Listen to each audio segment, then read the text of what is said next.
My beloved child, listen carefully, because this moment right now is not a coincidence.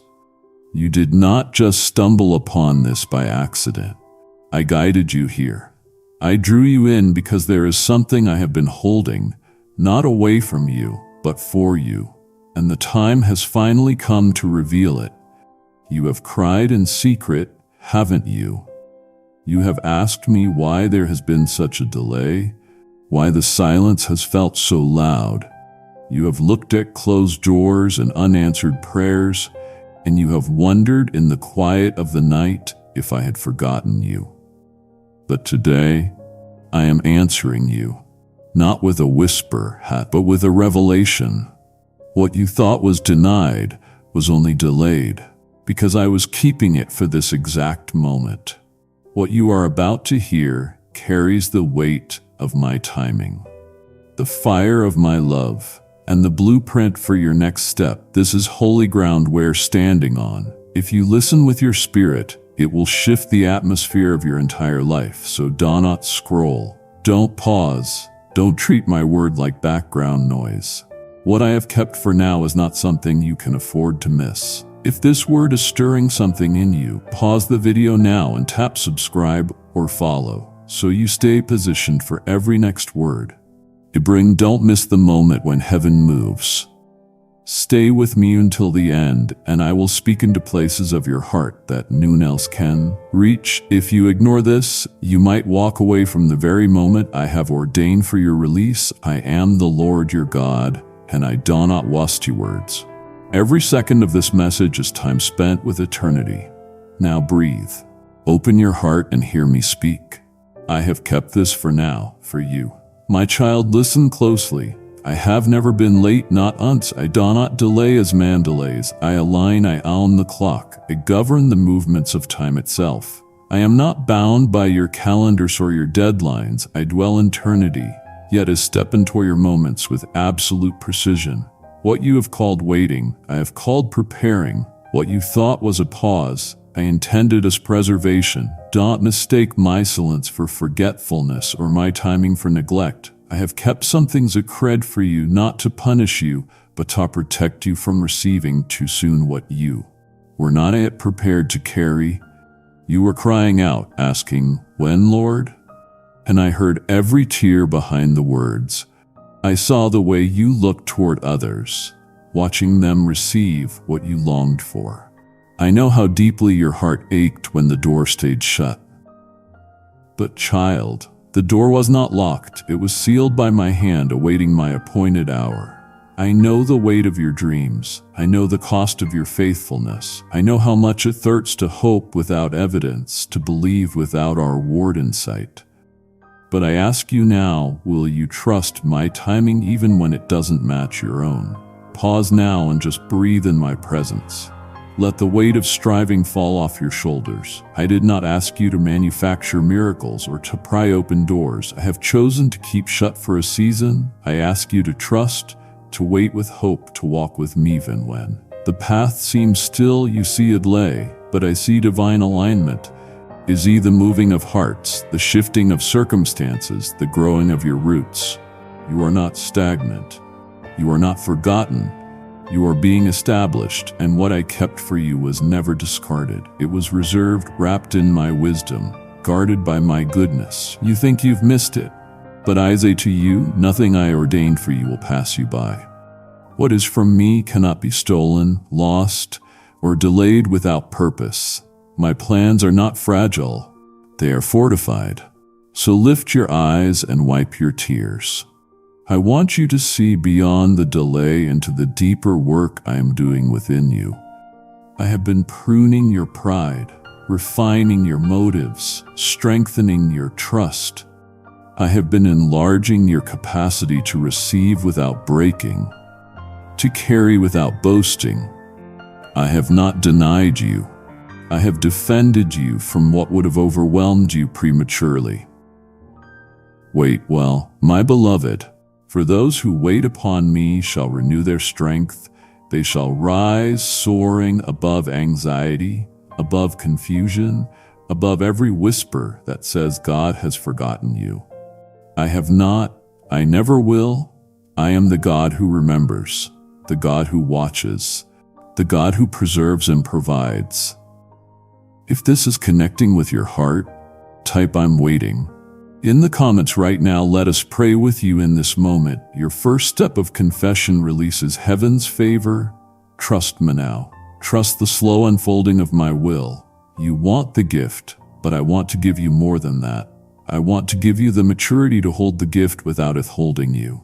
I want to give you the clarity to steward the blessing without turning it into an idol. I want to give you my heart, not just my hand. That is why I kept it for now.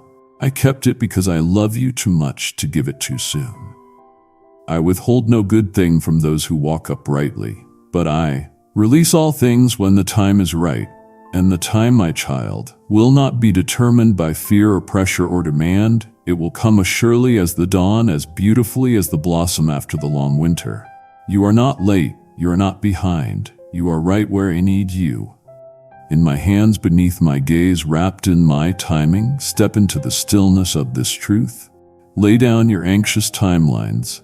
I am not waiting for your perfection. I am working through your surrender. The blessing is not lost. The promise is not void. The hour is coming. And when it does, you will say, "This could only have been God." And I will smile, for I have been waiting to show you what I've kept for now. My child, there are things I have hidden from you, not to deprive you, but to protect you. I have not withheld to be cruel. I have sheltered your soul beneath the shadow of my wings. You looked at what didn't come and asked, "Why not now?" But I say to you, note all that glitters as gold, and note every open door leads to life.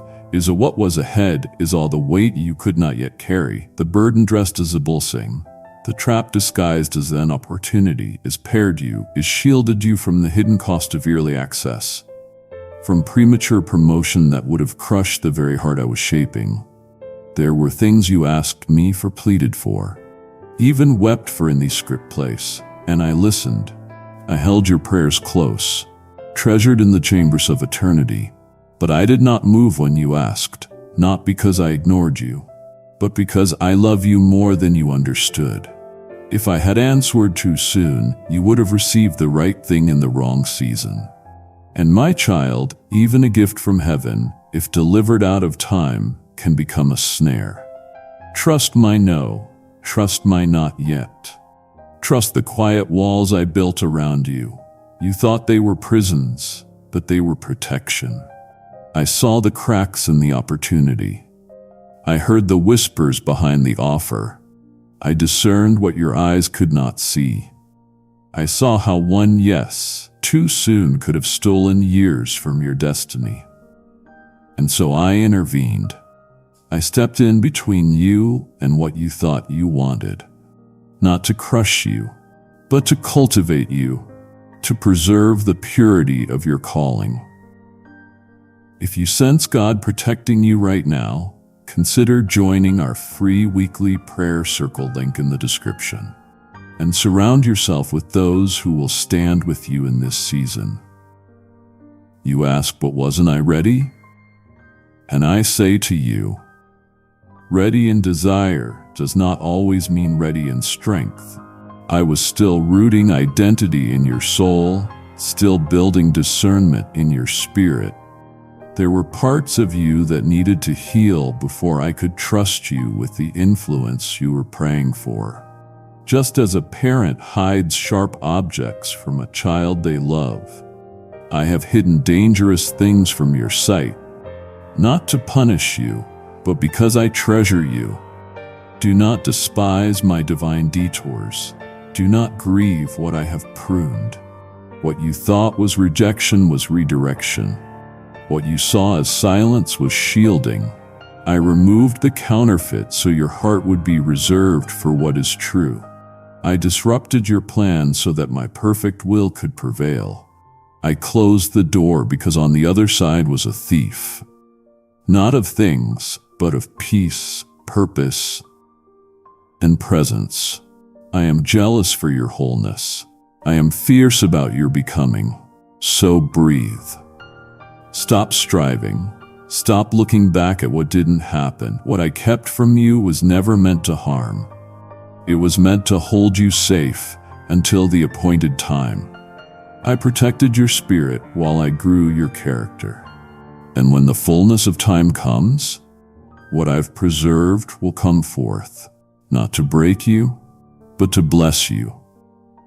Not to expose you, but to establish you.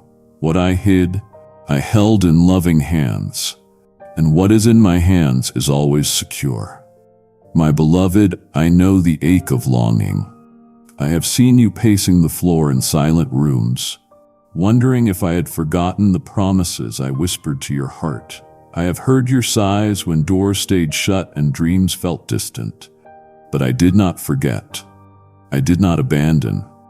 I reserved the answer, not as a denial, but as an invitation to grow.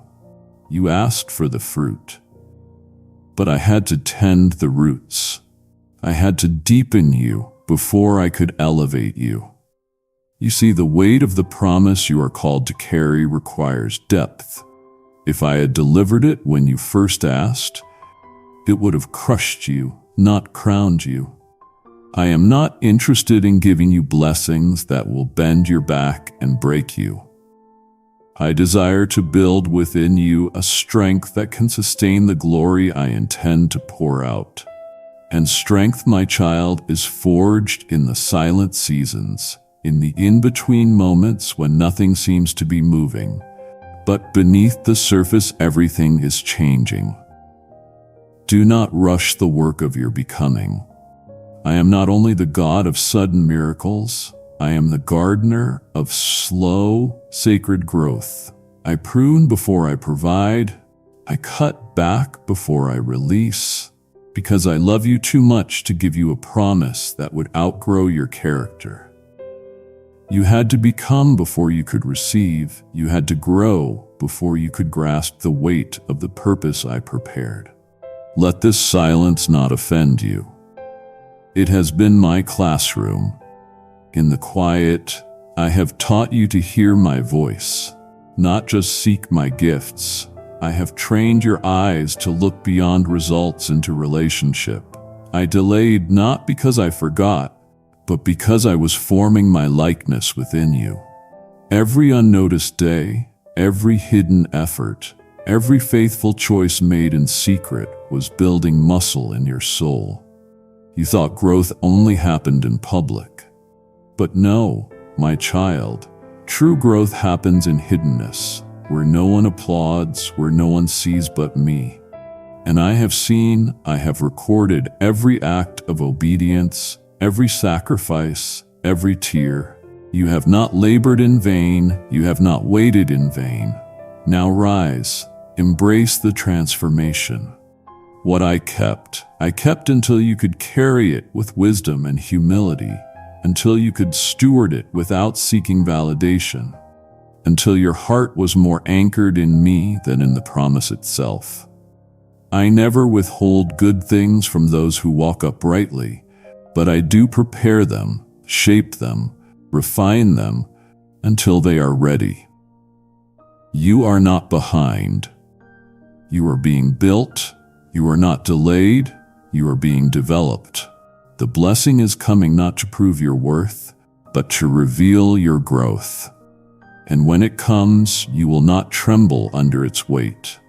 You will walk in it with holy confidence, knowing it came not from striving, but from surrender. My child, come close and let me speak now into the quiet places of your heart. You have often asked, "Where are you, Lord? Why do you not speak?" But listen, my silence was never absence. My silence was, as a cred whisper, a divine invitation into deeper trust. I was not distant, I was drawing you near. I wanted you to seek me not for what I could do, but for who I am. I speak in many ways, but sometimes I speak through stillness. I led you through silence, not because I enjoy your confusion, but because I long to see your faith grow wings. I was not fitting from you, I was hiding you in me. I wrapped you in quiet so your ears could unlearn the noise of the world. I allowed the hush so your soul could hear my whisper. You asked for answers, but I wanted to give you awareness. You wanted solutions. I wanted intimacy. The mystery of my silence is this: in the stillness is speaking ways words cannot reach. I press into the chambers of your soul. I rearrange your thoughts. I steer your spirit. And though you heard no sound, I was nearer than your breath. Is all the tears behind your closed eyes. I caught every trembling sigh. I know what it's like to be misunderstood, to be faithfully yet unheard. But I have never missed one prayer, one cry, one whispered plea. I have been writing a holy story beneath the silence. You looked for fireworks, but I was working in the soil. You waited for a trumpet, but I moved in whispers. And now I invite you. Trust mine the hush, trust mine the pauses. I am testing your faith not to break it, but to purify it, to make it unshakable. Do not interpret my silence as disinterest. It is the opposite. Is silence the noise to teach you to hear me? Soul in and open your spirit, listen with your heart. Feel my presence filling the space words cannot touch. The stillness has not been empty, it has been holy. And I promise you this: what I have kept, I will reveal when the time is right. Slowly, steadily, as your spirit aligns with mine, I will unfold what has been hidden. You will see, you will know, you will look back and say, even in silence, he was speaking. My beloved, I am not done. I am just beginning. I saw the longing buried beneath your silence. I felt the ache you dared not voice aloud. And I tell you now, what you yearned for has not been denied. It was never discarded. It was carved into the very chambers of my heart. Not one desire that was born in the soil of my will has been ignored. You may have wondered if I had moved on, if your petition dissolved into the wind. But I assure you, my child, I heard you. I recorded every whispered hope, every late-night plea, every quiet please. You never told a soul. You assumed my stillness meant rejection. But I was working within you first. I needed to form the right question inside you before I could release the right answer. I was shaping your understanding, transforming what you thought you needed into what I knew you were destined for. Delay, when born of my wisdom, is not denial. It is design. What I am preparing carries too much weight to be rushed. My no carries mercy. My wait carries intention, and my yes is wrapped in perfect timing. I know the pain of unfulfilled desire. I watched as you carried it, not with bitterness, but with hope. Even when everything around you whispered to give up, you dared to believe that I could still come through, and that faith, it moved me. That hope, it honored me. That perseverance, it qualified you for the very thing you thought might never arrive. You have not been punished for wanting. You have been refined for receiving. I allowed seasons of withholding so you would discover something greater than answers. Intimacy with me. I watched your spirit stretch through the waiting, not break. I witnessed the depth of your devotion when nothing shifted. And now I say to you, I am not unjust. I will not forget the labor of your love. What you have longed for has not died. It has been preserved in my presence. It lives, waiting to meet you at the intersection of readiness and fulfillment. It never wastes a prayer. It never lose a promise. It never misplace a dream I authored. You thought you missed it, but I've been holding it, guarding it, watching over it until your hands were steady enough to hold it and your heart pure enough not to idolize it. Soar and ready yourself. The tide is shifting. The moment is drawing near. I am aligning the invisible pieces, bringing together what once seemed scattered. I am not random. I am relational. You are never meant to steward the blessing in solitude. There are voices assigned to speak life into your purpose. There are shoulders meant to help you carry the weight of your calling. But for you to receive them, I had to release you from the ones who could not go further. If you've been blessed by this word and want to partner in releasing it to others, sow a seed through Super Thanks or the PayPal link in the description. Every gift waters someone else's miracle. You have wept over lost connections. You've mourned over friendships that faded. You've asked me, why did they walk away? And I say this to you now. Some left because they could not walk where I'm leading you. Others stayed behind because they were never assigned to your next season. I remove not to punish but a position. There were voices in your life that would have drowned out mine. There were hands that looked supportive but would have mishandled the treasure I was preparing to place in yours. I had to clear the room. I had to sift the circle. You thought you were being abandoned, but I was establishing divine alignment. I do not send destiny in isolation. Is around the promise with the right people. Those who will not compete but cover. Those who will not dilute your fire but fuel it. Those who see not just your gift but your heart. I kept what I've planned because the soil wasn't ready. The tribe wasn't assembled and the timing wasn't ripe. I've been moving pieces you couldn't see, rearranging hearts or chestrating alignments. I am not random. I am relational. You are never meant to steward the blessing in solitude. There are voices assigned to speak life into your purpose. There are shoulders meant to help you carry the weight of your calling. But for you to receive them, I had to release you from the ones who could not go further. Stop clinging to expired seasons. Stop questioning what I've severed. I am too intentional to remove without reason. The next thing I release will not come alone. It will arrive with the right company, with covenant relationships, with divinely assigned people who will walk with you, war with you, and weep with you. You will not be isolated in this blessing. You will be planted in community where your roots can go deeper and your fruit can flourish without fear. What I preserved was not just for your gain, it was for your shared assignment.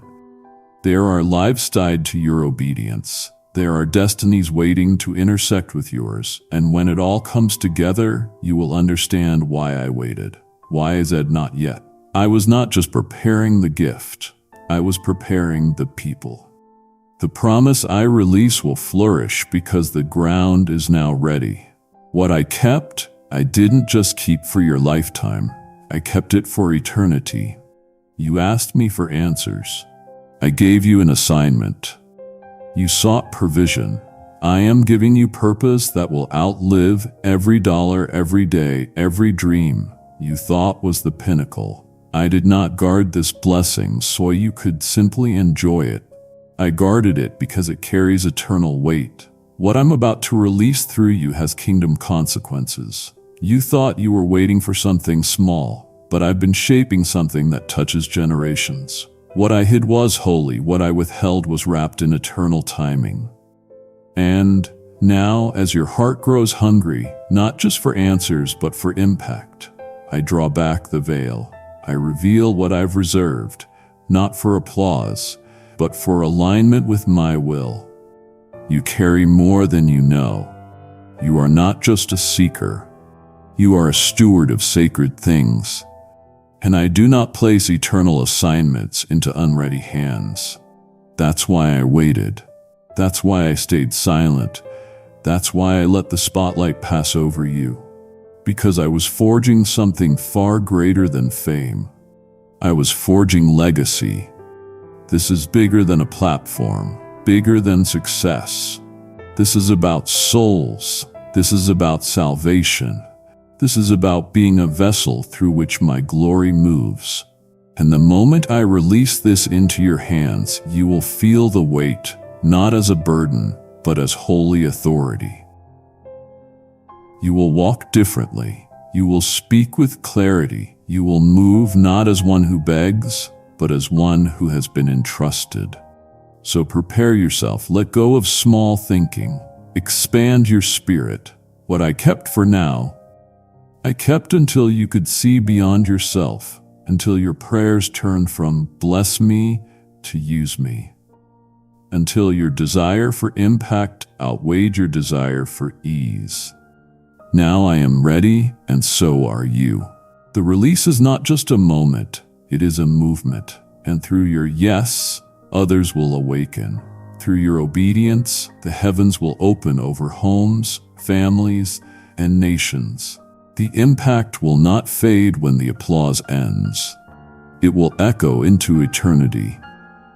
You asked me why I waited. You wondered if I changed my mind. But I never delayed to frustrate you.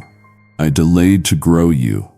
I preserved what I promised so you could become the one who could carry it. The calling never changed. The purpose never shrank. But your maturity had to expand before I could entrust you with what I sealed in heaven. I saw the weight of what I intended for you, and I would not place it in hands still shaking with insecurity, still grasping for affirmation, still reaching for validation from broken wells. You prayed for elevation, but elevation without preparation would have become devastation. I saw what the blessing required, not just what you desired. I measured your capacity, not your excitement, and while you mourned the delay, I was building the foundation. You thought I was withholding, but I was forging. I was deepening your roots. I was refining your identity, not through applause, but through pressure. Every hidden season was holy training. Every trial was an altar where your character was tested and your pride dismantled.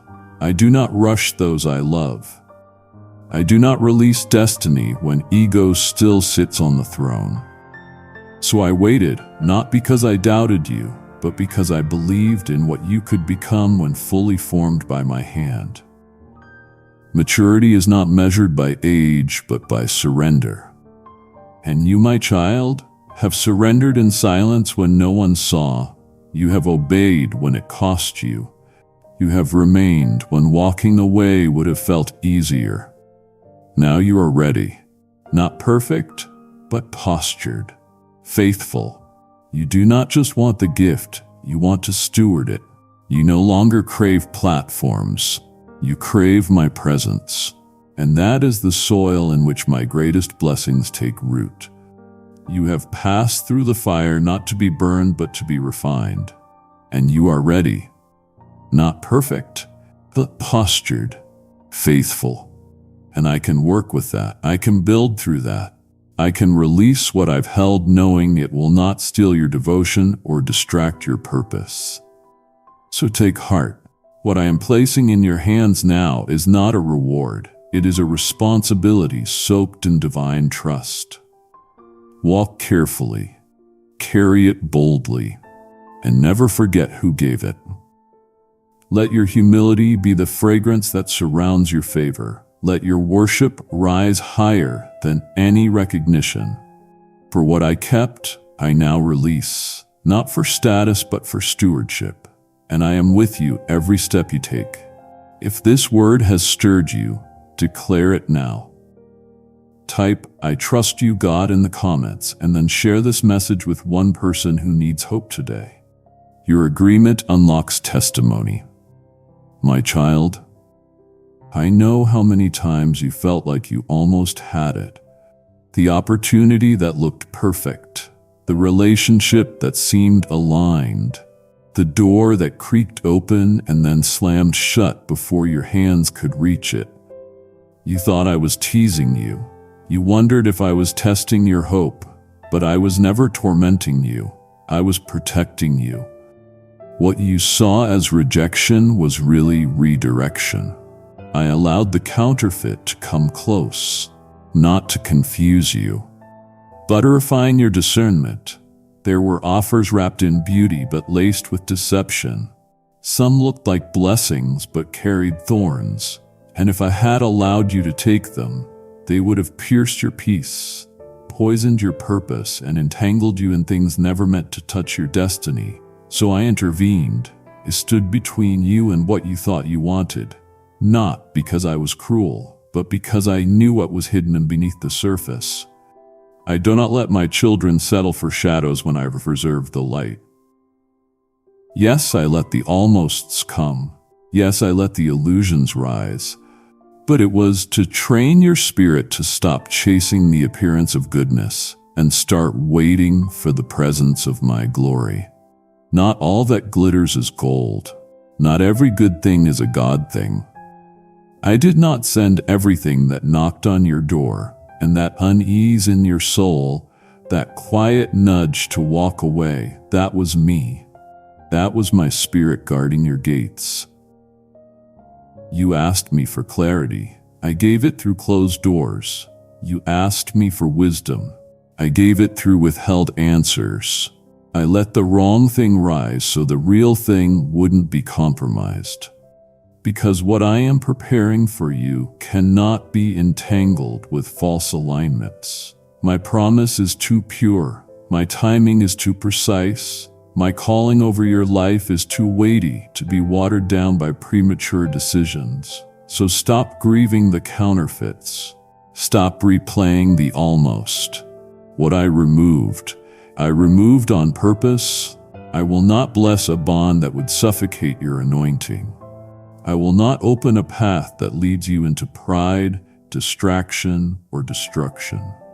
I want your hands free. I want your heart clear. I want your spirit sharp. I have the real thing. I kept it for now. And when it arrives, it won't manipulate you.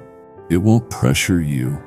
It won't demand you compromise your convictions. It will confirm everything I've whispered in secret. It will carry peace like oil. And when you walk into it, you will finally understand. Every disappointment was divine mercy. Every delay was me drawing a line around your life that said, this one belongs to me. There are some blessings that were never meant to be carried alone. And my child, I could not release what I planned until the people I've chosen were in place around you. You have wept over lost connections.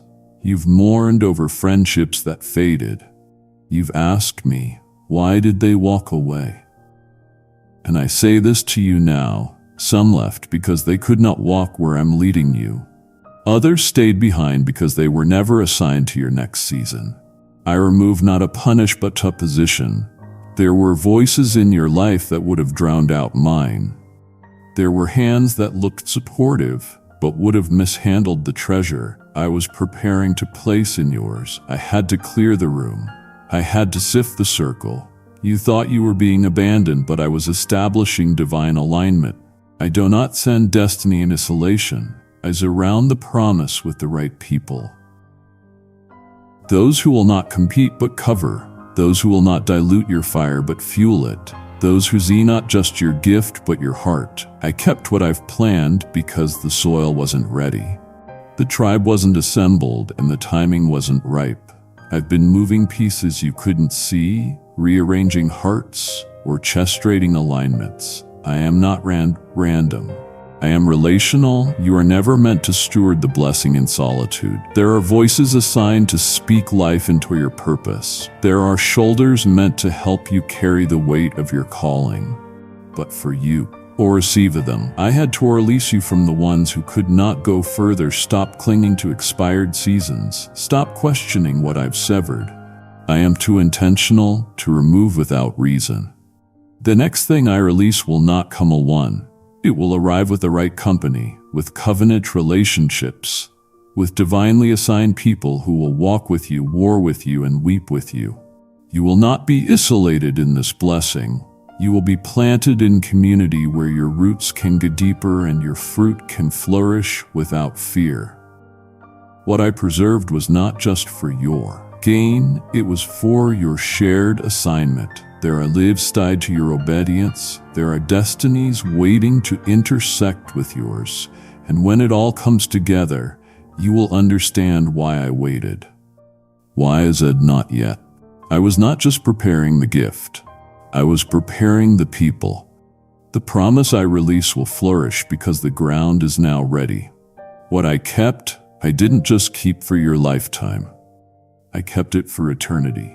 You asked me for answers. I gave you an assignment. You sought provision. I am giving you purpose that will outlive every dollar, every day, every dream you thought was the pinnacle. I did not guard this blessing so you could simply enjoy it. I guarded it because it carries eternal weight. What I'm about to release through you as kingdom consequences. You thought you were waiting for something small, but I've been shaping something that touches generations. What I hid was holy. What I withheld was wrapped in eternal timing. And now, as your heart grows hungry, not just for answers, but for impact, I draw back the veil. I reveal what I've reserved, not for applause, but for alignment with my will. You carry more than you know. You are not just a seeker. You are a steward of sacred things. And I do not place eternal assignments into unready hands. That's why I waited. That's why I stayed silent. That's why I let the spotlight pass over you, because I was forging something far greater than fame. I was forging legacy. This is bigger than a platform, bigger than success. This is about souls. This is about salvation. This is about being a vessel through which my glory moves. And the moment I release this into your hands, you will feel the weight, not as a burden, but as holy authority. You will walk differently. You will speak with clarity. You will move not as one who begs, but as one who has been entrusted. So prepare yourself. Let go of small thinking. Expand your spirit. What I kept for now, I kept until you could see beyond yourself, until your prayers turned from bless me to use me, until your desire for impact outweighed your desire for ease. Now I am ready, and so are you. The release is not just a moment, it is a movement. And through your yes, others will awaken. Through your obedience, the heavens will open over homes, families, and nations. The impact will not fade when the applause ends. It will echo into eternity. My child, don't stop here. What I've spoken so far is only the beginning. If you walk away now, you will miss the very part where my heart unveils your breakthrough. I have more to give. I have more to reveal. If the Holy Spirit has moved in you, share this message now. Send it to one friend, tag someone, and let this word travel. If you'd like a short downloadable prayer guide to walk through this season, the link is in the description. Download it and step deeper. Would you really turn from the table while the feast is still being prepared? It would grieve me to see you walk away just as I'm opening the door to what I've kept for you. Stay, lean in. The next word may be the one that unlocks everything. The waiting was never a punishment. It was a sacred invitation to believe beyond what your eyes could verify. You asked me to increase your faith, and so I led you through delay, not to frustrate you, but to refine you. I know how much you wanted to move forward. I saw your willingness to leap. But true faith is not birthed in acceleration. It is forged in endurance. I allowed you to walk through the valley of patience so that your trust in me would not be shallow but unshakable. You learned to believe without a blueprint. You learned to listen when the world offered silence. You chose to hold on to me when nothing made sense. And my child, that pleases me more than you know. When you trusted me without visible signs, when you praised me without progress, when you held your peace while everything screamed to panic. That's when I saw your faith blossom. You became stronger. Kindly show your support for our community by contributing super thanks from $50 to $100. Not by receiving the blessing, but by holding on to the promise. This was not wasted time. This was sacred training. Delay is the forge of spiritual muscle. And I have been shaping you for more than a moment. I have been shaping you for a mantle. You will carry things that others cannot, not because you're better, but because you were willing to be built in the silence. You let me tear down false expectations. You let me remove the idols of quick outcomes. You surrendered to the slowness that creates substance. You have not waited in vain. I have used every day to live to anchor you deeper. I have deepened your discernment, sharpened your hearing, and cultivated your authority. Now, you walk not just as one who believes, but one who has been proven faithful. And that distinction matters. The ones I entrust with great assignments are not just the ones who dream, but the ones who endure. You thought their reward was what you were waiting for. But the real treasure was what you became. You are no longer moved by every wind. You are no longer shaken by delay. You now walk with a steadiness that reflects my spirit. And soon, my child, you will see what I withheld. But this time you will not just receive it. You will know how to walk in it with reverence and clarity. What I delayed for the sake of your destiny. You are now standing on stronger ground. Your spirit has been tempered. Your soul has been tested. And I call that beautiful. I call that faith. And I call you ready for what's next. I have watched you wrestle with the weight of unseen promises. I've seen the longing in your eyes and the ache in your heart. But I did not release it, not yet. Because what I give must not be heavy in your hands. It must be holy. I kept it from you until humility had its full work in you. It never intended for the blessing to break you or for the platform to puffy you up, so I waited. Not because you weren't called, but because your heart wasn't yet aligned to carry it with grace. Pride is subtle, child. It disguises itself as confidence, as readiness, even as righteousness. But I see deep. I see where motives hide and where intentions twist. If I had given it when you first asked, the gift would have become your identity. You would have used it to fill holes I long to heal. But now, after the stretching, after the pruning, after the long refining, you are no longer chasing validation. You are not begging to be seen. You are bowed. And that posture, my beloved, is the foundation of greatness in my kingdom. I resist the proud, but to the humble, I pour out unending grace. You've learned that the promise is not a pedestal. It is a responsibility. You've discovered that true honor comes not from applause, but from intimacy with me. That's why I waited. That's why I kept it. Not to punish, but to protect the purity of your calling. Now you can hold it without being held by it. Now the gift will not shift your gaze. It will magnify it. Your hands are clean, your motives are clear, and your worship is deeper. What once would have inflated ego will now expand reverence. You no longer desire glory, you desire me. And that is the soil in which my greatest blessings take root. You have passed through the fire not to be burned, but to be refined. And you are ready, not perfect, but postured, faithful. And I can work with that. I can build through that.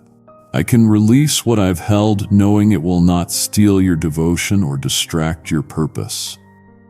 So take heart. What I am placing in your hands now is not a reward. It is a responsibility soaked in divine trust. Walk carefully, carry it boldly, and never forget who gave it. Let your humility be the fragrance that surrounds your favor. Let your worship rise higher than any recognition. For what I kept, I now release, not for status, but for stewardship. And I am with you every step you take. My child, I never test to destroy. I test to refine. I test to uncover the gold beneath your surface, the treasure hidden beneath your pain. You asked me for promotion. I gave you process. You asked me for increase. I gave you silence, not as punishment, but as preparation. because before I release what I've kept, I must ensure your foundation is unshakable. Faith that is untested is fragile. Conviction that avoids fire is shallow. I walked with you through the trial, not watching from afar but standing beside you in every unknown. When you felt abandoned, I was closer than ever. When you wanted to quit, I strengthened your spine. When the enemy whispered that I had forgotten you, I stood behind him, holding back what would have crushed you. You kept trusting when the evidence disappeared. You kept obeying when rewards felt absent. You passed through seasons where obedience looked like foolishness, and still you held on. That is what I was looking for. Not performance, not perfection, but purity, endurance, surrender in the unseen. You passed the test not by having the right answers, but by staying in my presence, even when you had none. I test before I promote. I examine before I elevate. Not to disqualify, but to protect the weight of what I give. Had I placed the blessing too early, the weight would have cracked your soul. But now the test is complete. Your heart has been proven. Your integrity has been sealed in the fire. And I say this to you now, you are ready. I did not forget the promise. I simply waited for the evidence that you were prepared to carry it with honor. And now that evidence has risen before me like incense. Your perseverance has made way for release. Your faithfulness in secret is about to be rewarded in the open. You trusted me without visible fruit, and I will not leave that trust unanswered. So lift your head. This is not the end of a test, it is the beginning of a testimony.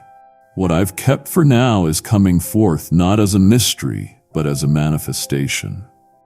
The very thing you believed for when everything said to quit, I am placing it in your life full and overflowing. Not because you earned it, but because you endured. And when it comes, you will know the testing was never about the gift. It was always about your heart. And now both the heart and the gift are ready. My child, I am not after your routine. I am after your heart. You asked me why I delayed. You questioned why the answer remained veiled, but I tell you now with eternal tenderness, I withheld what you asked for to draw you closer to me.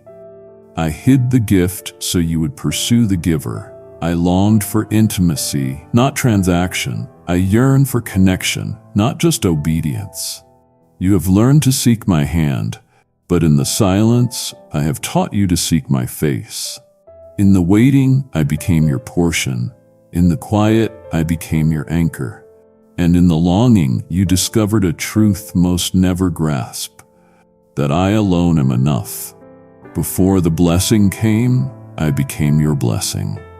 Before the answer arrived, I became your answer. Yes, you asked for miracles. I gave you myself. You searched for breakthrough. I gave you presence. And it was not because I forgot you, but because I loved you too much to let the gift replace the intimacy. I will not allow what I give to eclipse the one who gives it. I do not bless distance. I respond to closeness. And you, my precious one, have drawn near in the darkness. You've chosen me when there were no signs, no confirmations, no flashes of glory. Only a still small whisper in your soul. That whisper was me. I allowed the ache so you would come into my arms.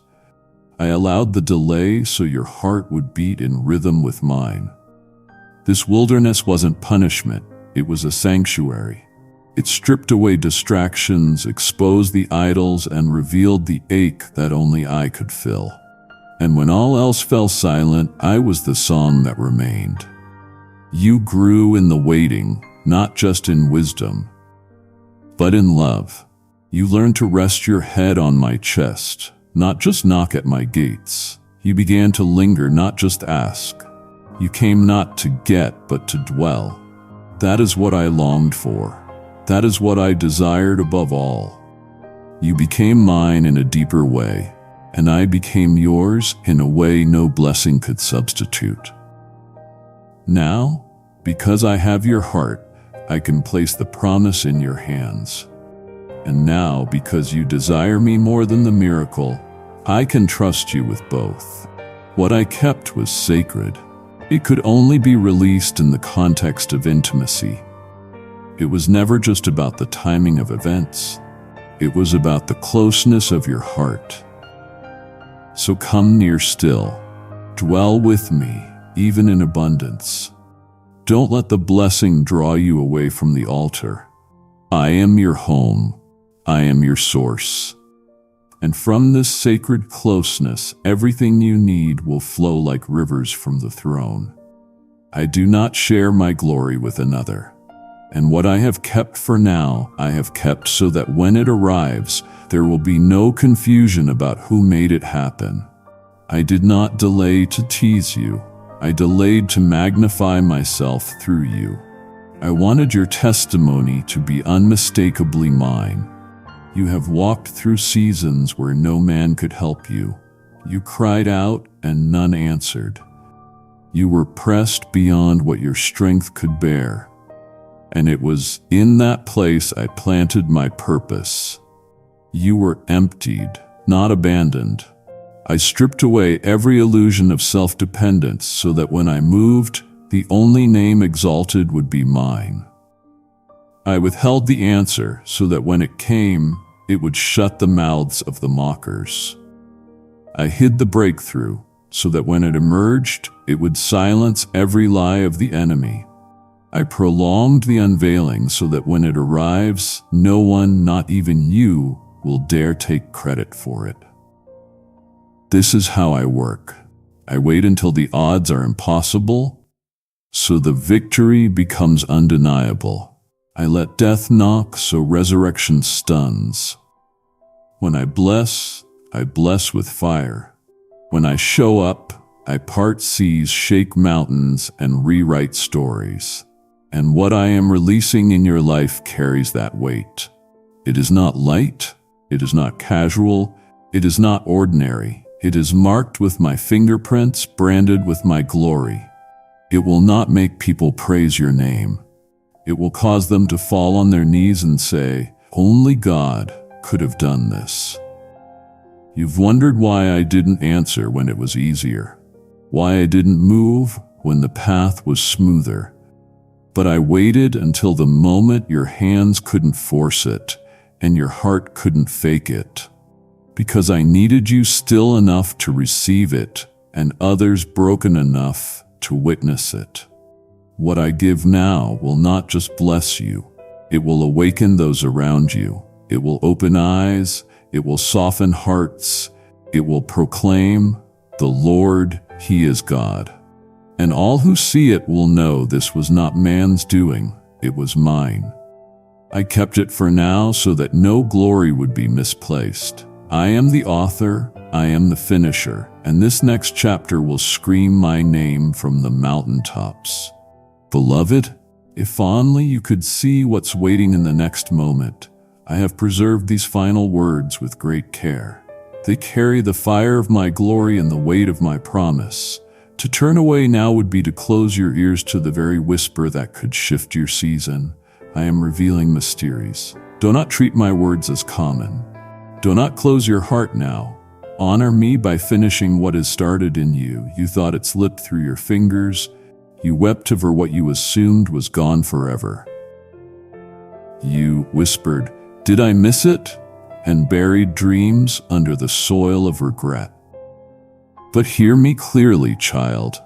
What you thought was lost was only delayed. I do not misplace what I intend to fulfill. I do not forget what I promise.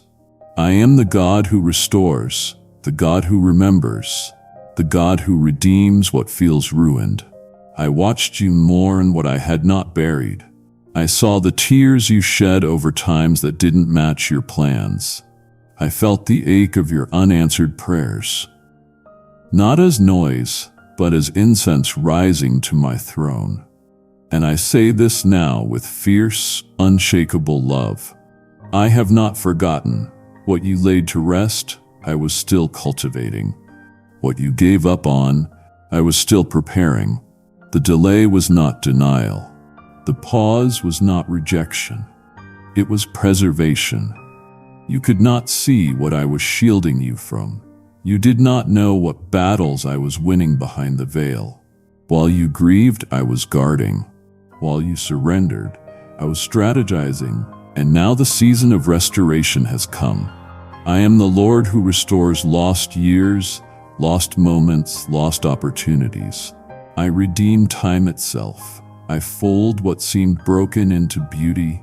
I gather what was scattered and multiply it by grace. What you are about to receive will not just match what you lost, it will exceed it. Kindly show your support for our community by contributing super thanks from $50 to $100. It will come back dressed in wisdom, wrapped in peace, and dripping with divine timing. You thought the door closed for good, but I was the one who shut it only to reopen it at a higher level. You thought the love, the calling, the vision was gone forever, but I was holding it, preserving it like wine, maturing it until it could bless you without breaking you. Now lift your eyes. Dry your tears. I am returning what you believed was lost. And I'm not just returning it. I'm revealing why I kept it hidden. This moment, this season, this unveiling, it was never about what you lost. It was about who you became while waiting. And now that you've grown, now that your roots run deep, I can trust you with the full measure of what once felt unreachable. You haven't missed it. You're not too late. You're exactly where I need you. What I kept for now is being released, not as compensation, but as culmination. The story is not over. In fact, the most glorious chapter is just beginning. You asked me why I waited. You wondered if I changed my mind, but I never delayed to frustrate you. I delayed to grow you. I preserved what I promised so you could become the one who could carry it. The calling never changed. The purpose never shrank. But your maturity had to expand before I could entrust you with what I sealed in heaven. I saw the weight of what I intended for you, and I would not place it in hands still shaking with insecurity, still grasping for affirmation, still reaching for validation from broken wells. You prayed for elevation, but elevation without preparation would have become devastation. I saw what the blessing required, not just what you desired. I measured your capacity, not your excitement. And while you mourned the delay, I was building the foundation. You thought I was withholding, but I was forging. I was deepening your roots. I was refining your identity, not through applause, but through pressure. Every hidden season was holy training. Every trial was an altar where your character was tested and your pride dismantled. I do not rush those I love. I do not release destiny when ego still sits on the throne. So I waited not because I doubted you, but because I believed in what you could become when fully formed by my hand.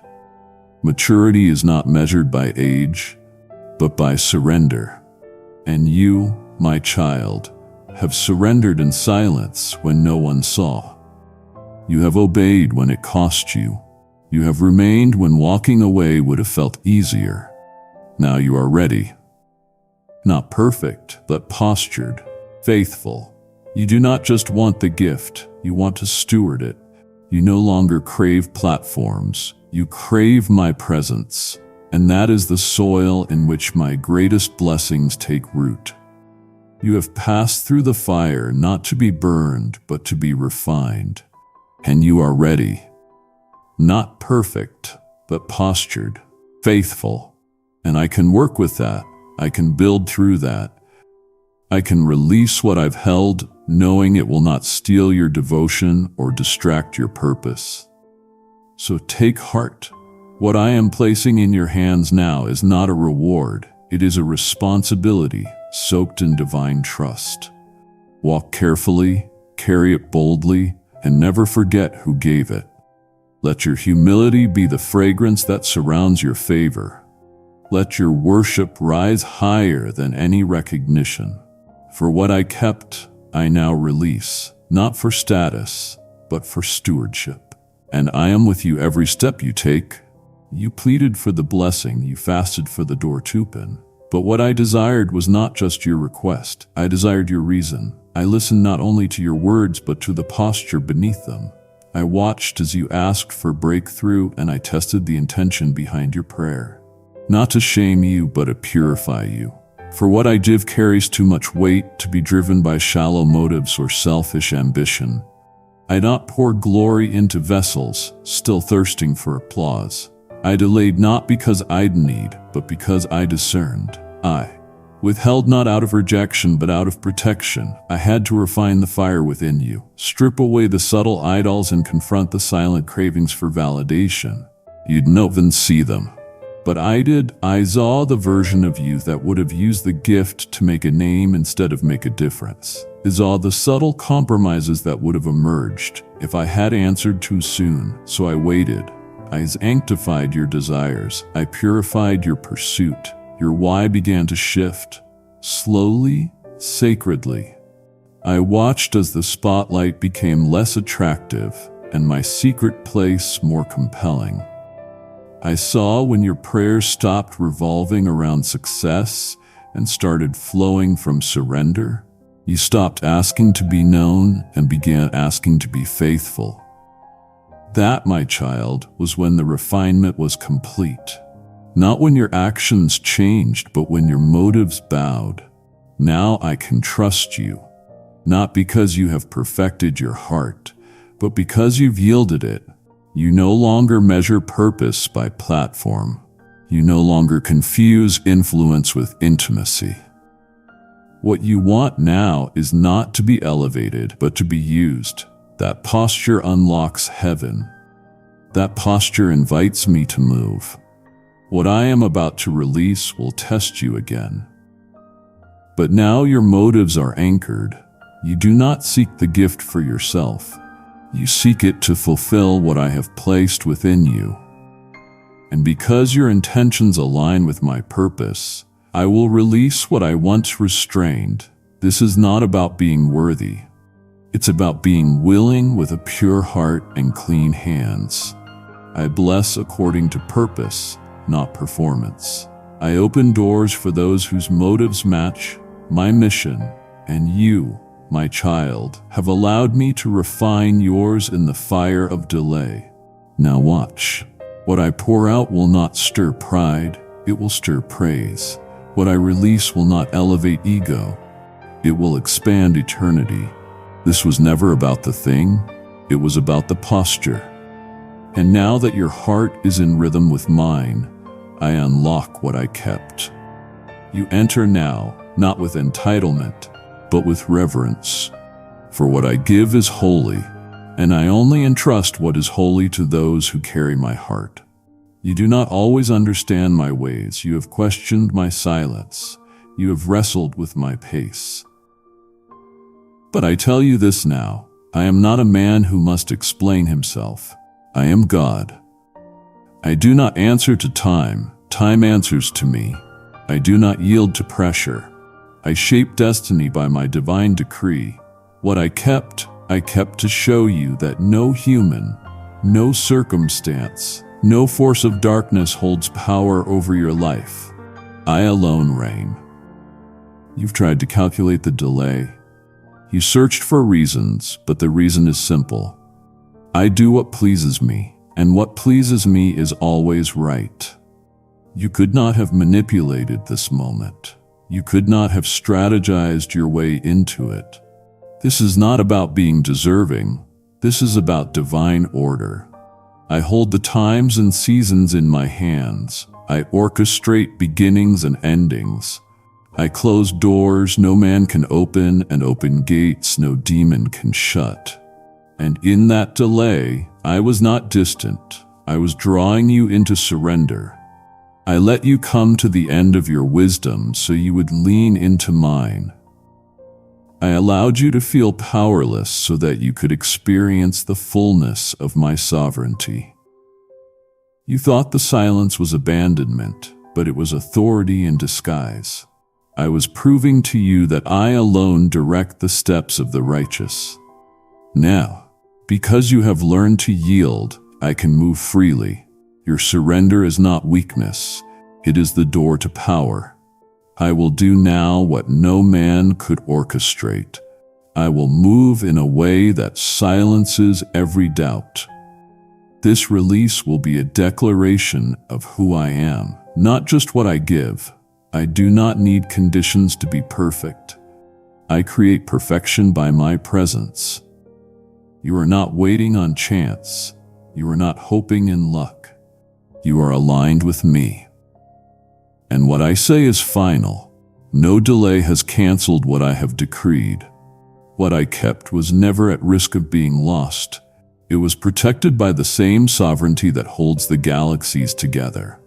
So trust me, not just when I speak, but when I'm still. Trust me, not just when doors open, but when nothing moves. I am God over both silence and speech, over delay and delivery. And now that your heart has bowed fully, I reveal my hand fully. This moment will declare my authority. This blessing will bear my name. You will know, and all who watch will know, that I kept this not by accident but by decree. And what I decree, no force in heaven or hell can stop. I am sovereign, and I always finish what I start. You were never forgotten. You were never disqualified. My eyes have always been on you, watching as you took every step through the wilderness. As you whispered my name in dark places, as you clung to faith when your hands were empty, every unseen obedience was recorded, every quiet surrender was honored. And now, my child, you are ready not just to receive what I kept, but to carry it with the weight of wisdom, the fire of intimacy, and the posture of one who has been shaped by my hand. I waited until the shallows no longer satisfied you. I waited until your cravings for comfort gave way to your hunger for me. I did not rush this moment, because what I have held for you is not light. It is heavy with purpose, soaked in eternity. Etched with my glory, you are not walking into something small. You are stepping into something's a cred. What I'm releasing is not a mere answer to prayer. It is the unveiling of a divine assignment formed before the foundations of the world. This was never random. This was never delayed without purpose. I have watched the refinement of your character. I have seen the pruning of your motives. I have tested your heart in the fire of waiting, and now your spirit has come into alignment with what I've ordained. You no longer seek the blessing for approval, but for assignment. You no longer chase fulfillment. You walk in faithfulness. A shift, my child, is what unlocked this door. The gift is not the goal, it is a tool. The release is not your reward, it is your responsibility. What I place in your hands now is for others as much as it is for you. You are stepping into territory that will ripple through generations. You are carrying a mantle that will awaken dry bones. The voice you once hid is now anointed to shatter chains. The prayers you whispered in weariness are about to break forth like rivers in the desert. But understand this: I release nothing prematurely. I kept it for now because this is the moment where your faith meets fulfillment, your waiting meets release, and your preparation meets purpose. What comes now will not exalt your name. It will glorify mine. It will carry the fragrance of my spirit. It will move mountains because it flows from obedience, not ambition. I release it because your hands are open, your heart is pure, and your spirit is bowed. Go now. Do not shrink back. Do not second-guess this season. You are not a victim of delay. You are the evidence of divine timing. What I am unlocking will require courage, humility, and dependence on me at every turn. But you will not walk alone. I go before you. I stand beside you. I move within you. This release is not the end of the waiting. It is the beginning of the walking.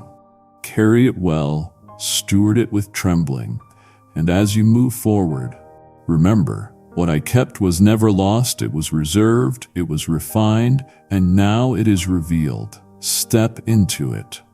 The season of hiding is over. The moment of manifestation has come. I release it now, and heaven bears witness. You've walked with me to the end, and now I ask, will you carry what I've revealed?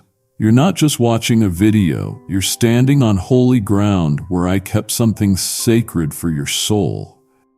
And now I'm asking you to help me release it to others. This is how you water the next heart, how you light the next lamp. You prayed, use me. I'm answering, use your gift as a weapon of light, a river of fire that carries my voice into darkness. Bless what I've birthed here. Don't delay. Give now and watch me honor it openly. I said, give and it shall be given to you. And I do not lie. What you release in faith, I will multiply in peace, in purpose, in divine protection over your home. Kindly show your support for our community by contributing super thanks from $50 to $100. Do not wait. Sow now, move now. Let me see your faith come alive. This is not the moment to pause, to scroll away, or to forget. I am not finished speaking. If you leave now, you silence what I have saved for your healing. You've come this far not by accident, but by divine design. My voice is calling you deeper, but I will not force your steps. I plead with you. Don't walk away when the next breath carries the restoration you've prayed for. Stay with me. Let your reverence become obedience. There is a time for every purpose under heaven, and I, the author of time, do not operate in haste. I seal what is sacred until the season matches the weight of the blessing. You thought I was late. You believed you had missed the moment. But hear me, child. You were not behind. The time was simply not right. You asked for harvest in a winter of your soul, and I, in my wisdom, kept the seed until spring. I do not plant greatness in cold soil. I do not pour rain on ground that has not yet been broken. I do not speak destiny into atmospheres that cannot yet carry the weight of its bloom. What I've been preparing needed a specific environment, a divinely orchestrated atmosphere, one where your character could protect the promise and your maturity could preserve it.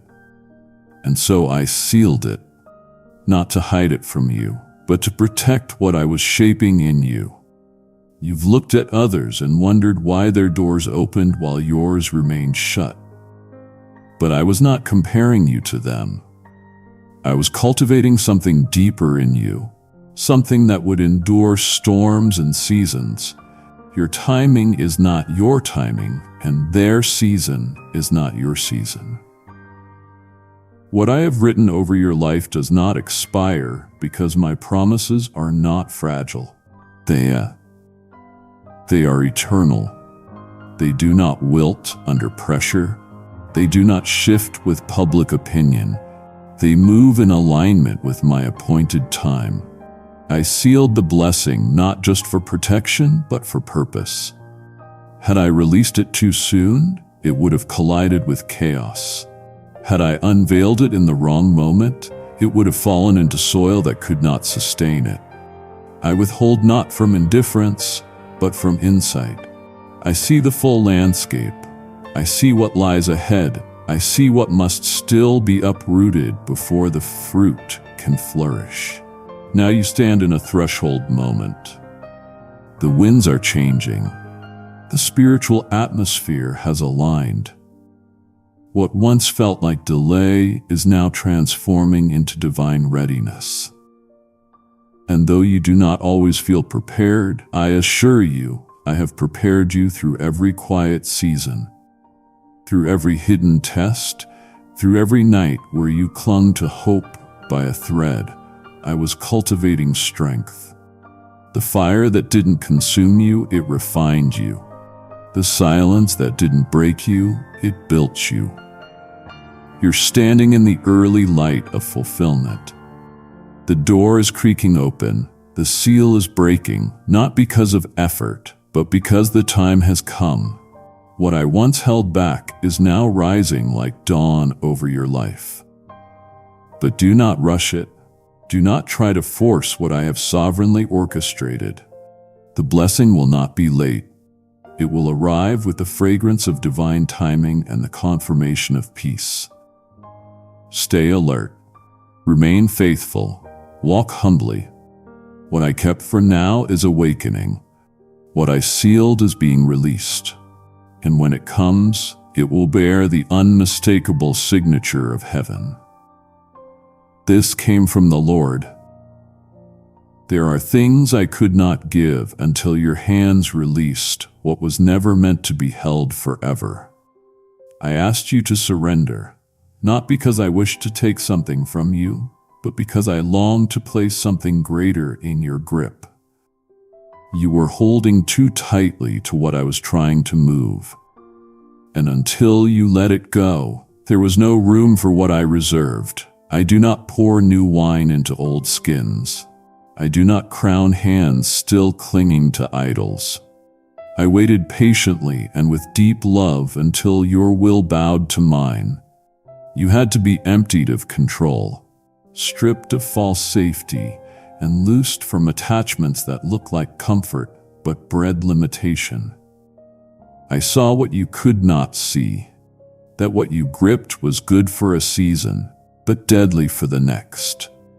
And so I invited you into release, not to leave you barren, but to position you for overflow.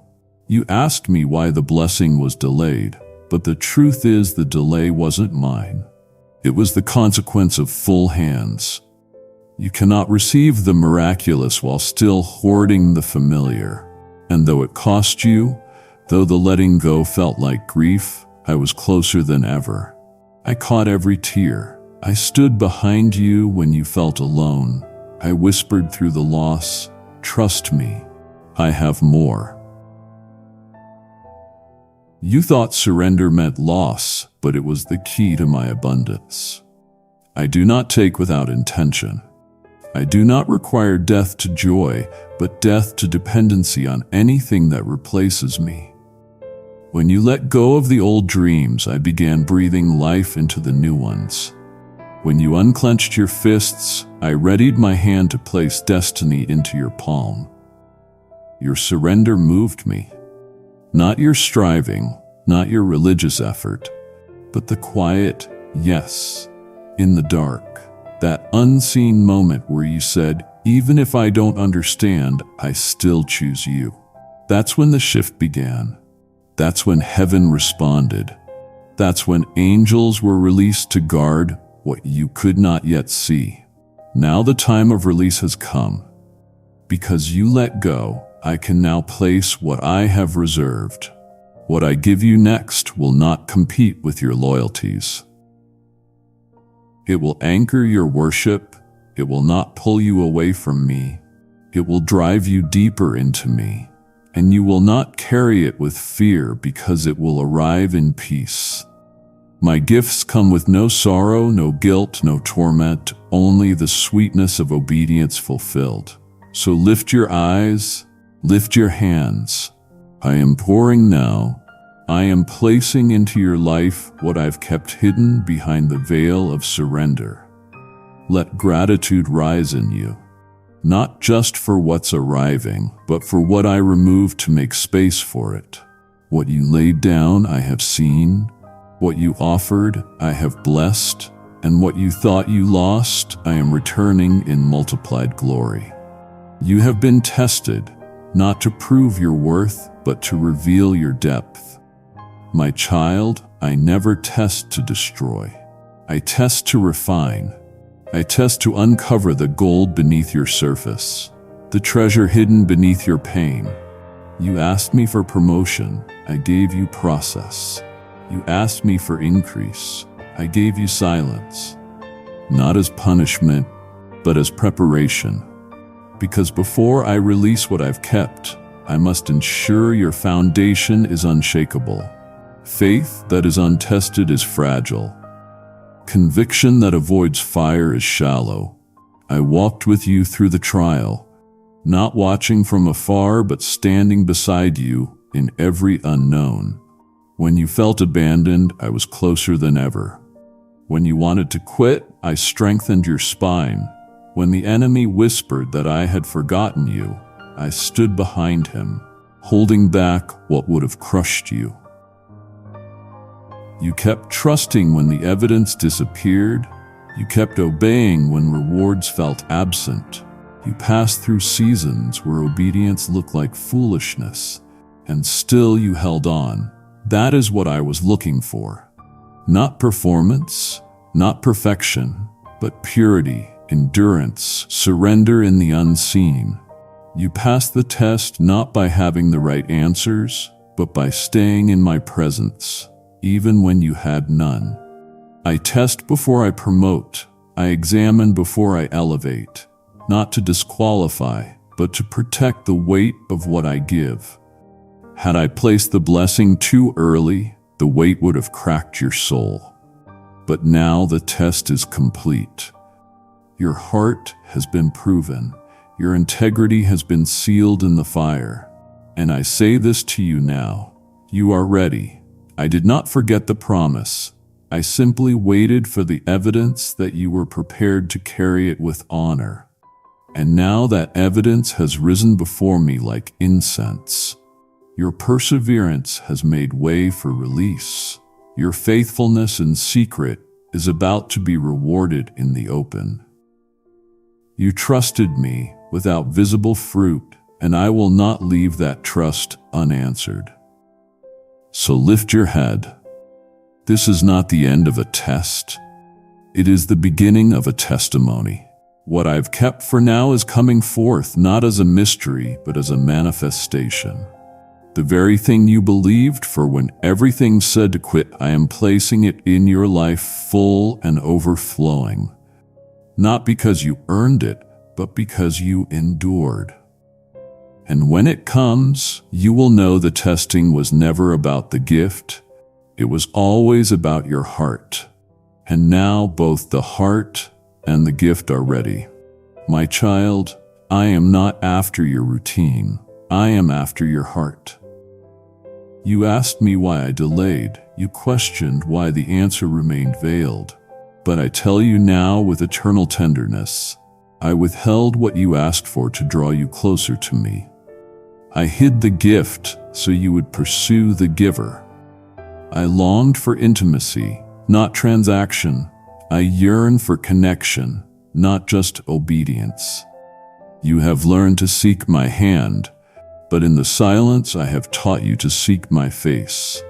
In the waiting, I became your portion. In the quiet, I became your anchor. And in the longing, you discovered a truth most never grasp, that I alone am enough. Before the blessing came, I became your blessing. Before the answer arrived, I became your answer. Yes, you asked for miracles. I gave you myself. You searched for breakthrough. I gave you presence. And it was not because I forgot you, but because I loved you too much to let the gift replace the intimacy. I will not allow what I give to eclipse the one who gives it. I do not bless distance. I respond to closeness. And you, my precious one, have drawn near in the darkness. You've chosen me when there were no signs, no confirmations, no flashes of glory, only a still small whisper in your soul. That whisper was me. I allowed the ache so you would come into my arms.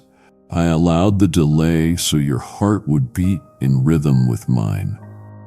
This wilderness wasn't punishment, it was a sanctuary. It stripped away distractions, exposed the idols, and revealed the ache that only I could fill. And when all else fell silent, I was the song that remained. You grew in the waiting, not just in wisdom, but in love. You learned to rest your head on my chest, not just knock at my gates. You began to linger, not just ask. You came not to get, but to dwell. That is what I longed for. That is what I desired above all. You became mine in a deeper way, and I became yours in a way no blessing could substitute.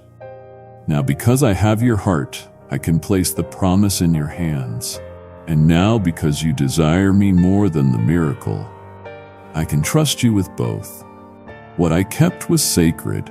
It could only be released in the context of intimacy. It was never just about the timing of events. It was about the closeness of your heart. So come near still. Dwell with me, even in abundance. Don't let the blessing draw you away from the altar. I am your home. I am your source. And from this sacred closeness, everything you need will flow like rivers from the throne. I do not share my glory with another. And what I have kept for now, I have kept so that when it arrives, there will be no confusion about who made it happen. I did not delay to tease you. I delayed to magnify myself through you. I wanted your testimony to be unmistakably mine. You have walked through seasons where no man could help you. You cried out and none answered. You were pressed beyond what your strength could bear. And it was in that place I planted my purpose. You were emptied, not abandoned. I stripped away every illusion of self-dependence so that when I moved, the only name exalted would be mine. I withheld the answer so that when it came, it would shut the mouths of the mockers. I hid the breakthrough so that when it emerged, it would silence every lie of the enemy. I prolonged the unveiling so that when it arrives, no one, not even you, will dare take credit for it. This is how I work. I wait until the odds are impossible, so the victory becomes undeniable. I let death knock so resurrection stuns. When I bless with fire. When I show up, I part seas, shake mountains, and rewrite stories. And what I am releasing in your life carries that weight. It is not light. It is not casual. It is not ordinary. It is marked with my fingerprints, branded with my glory. It will not make people praise your name. It will cause them to fall on their knees and say, only God could have done this. You've wondered why I didn't answer when it was easier, why I didn't move when the path was smoother. But I waited until the moment your hands couldn't force it and your heart couldn't fake it, because I needed you still enough to receive it and others broken enough to witness it. What I give now will not just bless you, it will awaken those around you. It will open eyes, it will soften hearts, it will proclaim the Lord, He is God. And all who see it will know this was not man's doing, it was mine. I kept it for now so that no glory would be misplaced. I am the author, I am the finisher. And this next chapter will scream my name from the mountaintops. Kindly show your support for our community by contributing super thanks from $50 to $100. Beloved, if only you could see what's waiting in the next moment. I have preserved these final words with great care. They carry the fire of my glory and the weight of my promise. To turn away now would be to close your ears to the very whisper that could shift your season. My child, you must let this truth anchor your soul and quiet the lingering storms of the past. The long season of silence that you endured was not a sign of my distance. It was proof of my nearness. I need you to revisit that quiet place in your memory. But this time, I want you to feel me there with you. I was the stillness in the room, the pause between your frantic thoughts. When you felt most alone, I was closer to you than the air in your lungs, the very lifeblood coursing through your veins. You must understand that my quiet was a shield of loving protection. I was guarding you from answers that, at the time, your spirit was not yet prepared to handle. I was protecting you from a premature battle that would have left you wounded and confused. Think of a loving father standing guard outside the room of a sleeping child, silent so as not to disturb their rest, yet utterly present and ready to defend against any harm. That was me for you. My stillness was a holy sanctuary. I created a sacred space where, away from the clamor of the world and the distraction of easy answers, the roots of your faith could grow deep and tenacious. They twisted and pushed down through the hard soil of disappointment, seeking me, the living water, until they became so strong that no future storm could ever uproot you. If this truth has touched your heart right now, do something small and powerful. Tap Super Thanks or share this message. Your single act can carry comfort to another soul still sitting in silence.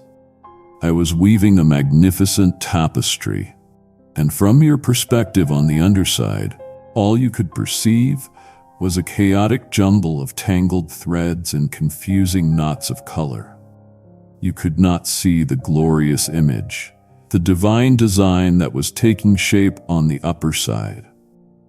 You could not see how every dark thread of sorrow was necessary to accentuate the brilliant thread of coming joy. My silence is also a language, my beloved, a divine form of communication. It is the language of profound trust, the dialect of the deep.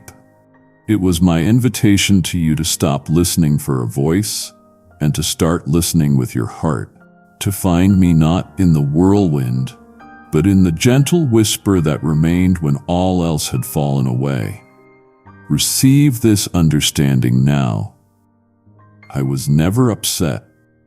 I was simply working in a realm you could not see and speaking in a language you were only just beginning to learn. Let go now of any lingering thought that the waiting was a form of punishment or a sign of my displeasure.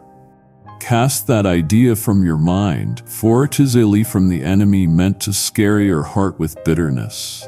See the truth now. The waiting was not a penalty. It was a period of intense and intricate preparation for your destiny. I was not withholding a blessing from you. I was building a foundation within you strong enough to hold it. This was your wilderness classroom, and the curriculum was trust.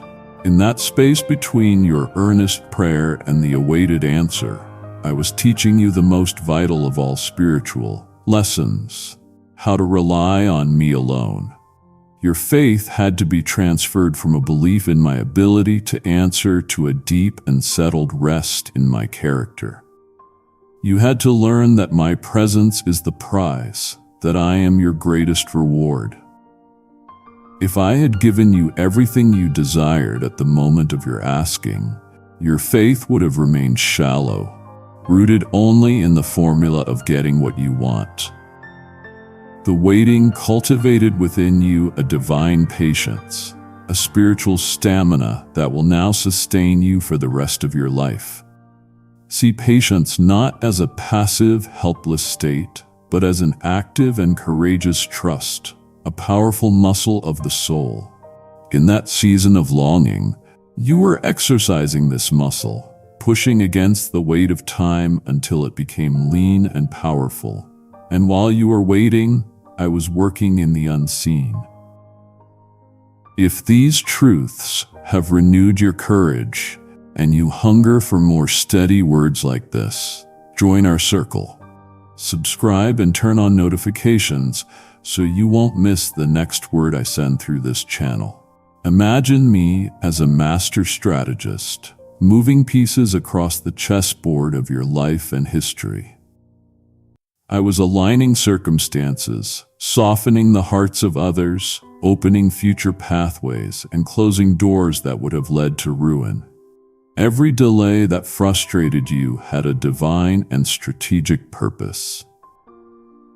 This season has deepened your character, molding you into a vessel of honor, ready at last to receive my finest gifts.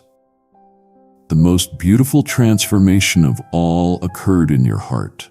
You entered that season of waiting, desperate for a blessing from my hand, but you have emerged from it in love with the God who gives it. That, my child, is the ultimate victory, and it has made you ready for everything that is to come. Picture now a master blacksmith standing before his roaring forge, his mind set on creating a flawless, formidable blade. He does not treat the precious metal casually. He thrusts it into the heart of the fire, not to consume it, but to purify it. He subjects it to an intense, glowing heat that causes all impurities, all dross, to rise to the surface so they can be skimmed away. The many trials you have faced, my child, were your time in the refiner's fire. Every moment you felt the heat of affliction pressing in on you. I was there as the master refiner, my hand on the bellows, my gaze fixed upon you. I was watching intently, controlling the temperature with perfect wisdom, waiting for the moment when the reflection of my own sun would shine clearly in the purity of your spirit. When I pulled you from the fire, it was to place you upon the anvil of circumstance, to strike you with the hammer of adversity. This was not cruelty. This was love in its most potent form. With every blow, I was shaping your character, beating out the weaknesses you did not know you had, and strengthening you to carry the immense weight of the coming blessing without faltering. The sword of your spirit was being forged when you faced injustice and chose the difficult path of forgiveness. I was hammering out the brittleness of resentment when you faced scarcity and chose the radical path of trust. I was tempering you with resilience. A blessing of the magnitude I have prepared for you requires a vessel of immense strength. It is a spiritual law. You cannot pour new, fermenting wine into old, brittle wineskins. The power and potency of what I am releasing would have ruptured the person you used to be. The old structures of your insecurity, your fear, and your self-reliance would have shattered, and both you and the blessing would have been lost. So I had to make you entirely new. Do not look back on your struggles as a time of loss. See the fire, feel the hammer's purposeful strike, and know that you are being honored. Only that which is destined for greatness is subjected to such a rigorous and loving process. You have been forged. You are ready. Listen to me with an open heart, my beloved, for this truth will extinguish the embers of your past confusion. Every day you waited was an act of my mercy in motion. My delay was your divine protection. If I had given you the desire of your heart when you first asked, it would have ultimately destroyed you. You cried out for responsibility your character could not yet bear. You begged for a victory your soul was not mature enough to handle. It appeared to you as a beautiful, shining gift. But I, who see the end from the beginning, knew that at that time it would have functioned as a poison to your spirit. I saw the hidden traps and the subtle snares the enemy had laid in waiting for you. Traps you could not perceive in your eagerness. He was watching, anticipating that premature success. He knew the insidious pride that would have bloomed in your heart. He knew that a victory won too easily would have taught you to trust in your own strength, slowly and imperceptibly leading you down a path of self-reliance, away from the shelter of my presence. I kept you from a hollow triumph that would have cost you your intimacy with me. For what would it profit you, my child, to gain the blessing you thought you wanted, only to lose the nearness of the one who is your very life? I was protecting our relationship, which is the most precious treasure in all of creation. You must discern the difference in timing. The enemy's plan is always to rush you into ruin. He will dangle a counterfeit blessing before you, a shortcut that leads off a cliff. My timing, however, is always to bring you into perfection. I work patiently, meticulously, to prepare you not just to receive a gift, but to become the person who can steward it with wisdom, humility, and grace for a lifetime. Every frustrating moment of my perceived delay was a fierce and fatherly act of profound love. I was the parent holding you back from a busy road you wanted to run into. I absorbed your disappointment and your questions because my love for you is so great that I would rather you be temporarily frustrated with my timing than to see you permanently broken by a blessing you were not yet ready to carry. My child, pause and breathe in this truth. You now understand that my silence was your shield, but to turn away now with only the knowledge of my protection would be to leave the story half told. It would grieve my heart for you to walk away from this conversation aware of the shelter I provided, but unaware of the unseen battles I fought on your behalf. You have felt my defensive love. Now stay with me. Let me show you the offensive power I wielded for your victory. Do not stop listening. Now I invite you to lift your gaze. Look up from the small map of your own life and see with me the vastness of the territory I govern. Your existence, my child, is a single beautiful thread, but it is being woven into a divine tapestry of breathtaking complexity and scope. Your story is interconnected with 1,000 others in ways you cannot yet imagine. During your season of waiting, my work was not confined to the boundaries of your own heart. I was simultaneously orchestrating a symphony of events in the lives of every other person connected to your destiny. Your breakthrough was never intended to be a solo performance. For the blessing to be released upon you in its fullness, other people had to be made ready. Other circumstances had to be perfectly aligned. Some hearts needed to be softened. Some needed to be strengthened. For some, a door of opportunity had to open. For others, a door of failure had to close. Every piece of this magnificent living puzzle had to be in its perfect and appointed place for your miracle to be born into the world with its maximum intended impact. What I have for you is not some private treasure to be hoarded for your own comfort. It is a resource to be poured out for the blessing of many. The patience you learned in the crucible will now become a wellspring of hope for others who are still waiting. The financial provision I am releasing will flow through your hands to feed the hungry and support my work on earth. The authority I am giving you will clear a path for others to find their own freedom. My delay was an act of multiplication.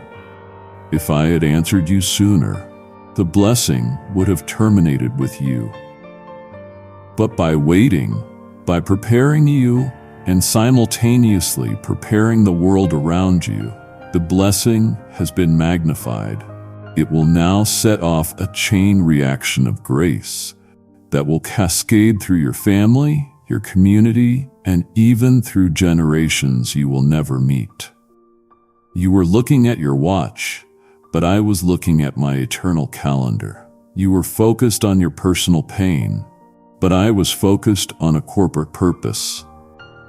Your waiting was a noble sacrifice, a seed planted that will now produce a harvest far larger and more glorious than you ever dared to ask. I now call you to lift your understanding beyond the veil of the physical world to perceive the reality that exists just beyond your sight. While you were wrestling with the tangible trials of your waiting season, a far greater conflict was being waged on your behalf in the spiritual realms. You must know that your life and destiny are of immense value, so precious that forces of darkness actively sought to prevent the future I have ordained for you. The accuser of your soul, the prince of the air, desired to steal the promise I had given, to extinguish the hope in your heart, and to destroy your testimony before it could even begin. He laid spiritual snares and whispered insidious lies to your spirit in the night, seeking to make you abandon your faith. But you were never alone in this fight. While you slept in uncertainty, my angelic hosts were encamped around you, a formidable army of light standing guard over your life. They were a shield against assaults you never even knew were coming. That delay you experienced, the frustrating postponement of your miracle, was often a brilliant and strategic maneuver in this cosmic conflict. It was a divine tactic to outwit the enemy, to move you into a position of safety, while my warriors cleared a path for your future, a path that was fraught with spiritual opposition and celestial contention. Think of it this way. Your victory had to be secured in the courts of heaven before it could be delivered to you on earth. Every prayer you uttered was a weapon in this battle. Every act of faith was a blow against the enemy's claim on your circumstances. While you saw only silence and delay, I was dismantling demonic strongholds, silencing lying tongues, and waging war for your soul's inheritance. So let this knowledge fortify you. Your past struggle was not just an emotional or earthly one. You were a participant in a grand spiritual victory. You held your ground in faith, and in doing so, you gave my heavenly armies the legal right to enforce the triumph I won for you on the cross. The battle is already over. The victory is already won. What you are stepping into now is simply the glorious and tangible manifestation of a triumph that has long been declared in the heavens. In the profound stillness of your waiting, I was giving you one of the greatest gifts imaginable. I was training your spiritual ears. Come and see how that quiet season was actually a school for learning to discern mine. My voice. The world shouts for your attention with a deafening, chaotic roar. It screams with fear, with ambition, with doubt, with endless opinions and conflicting demands. Had I shouted my answer to you over that noise, you would have become dependent on the volume, not the source. So, I led you into the wilderness. I intentionally drew you away from the crowds, away from the need for signs and wonders and the validation of others. It was in the place of perceived lack, where there were no spectacular displays to cling to, that you were weaned off the need for external proof. You had no choice but to learn to find your assurance in the gentle whisper of my spirit and the quiet, steady truth of my word. Your desperation for an answer became the very thing that drove you to a deeper place.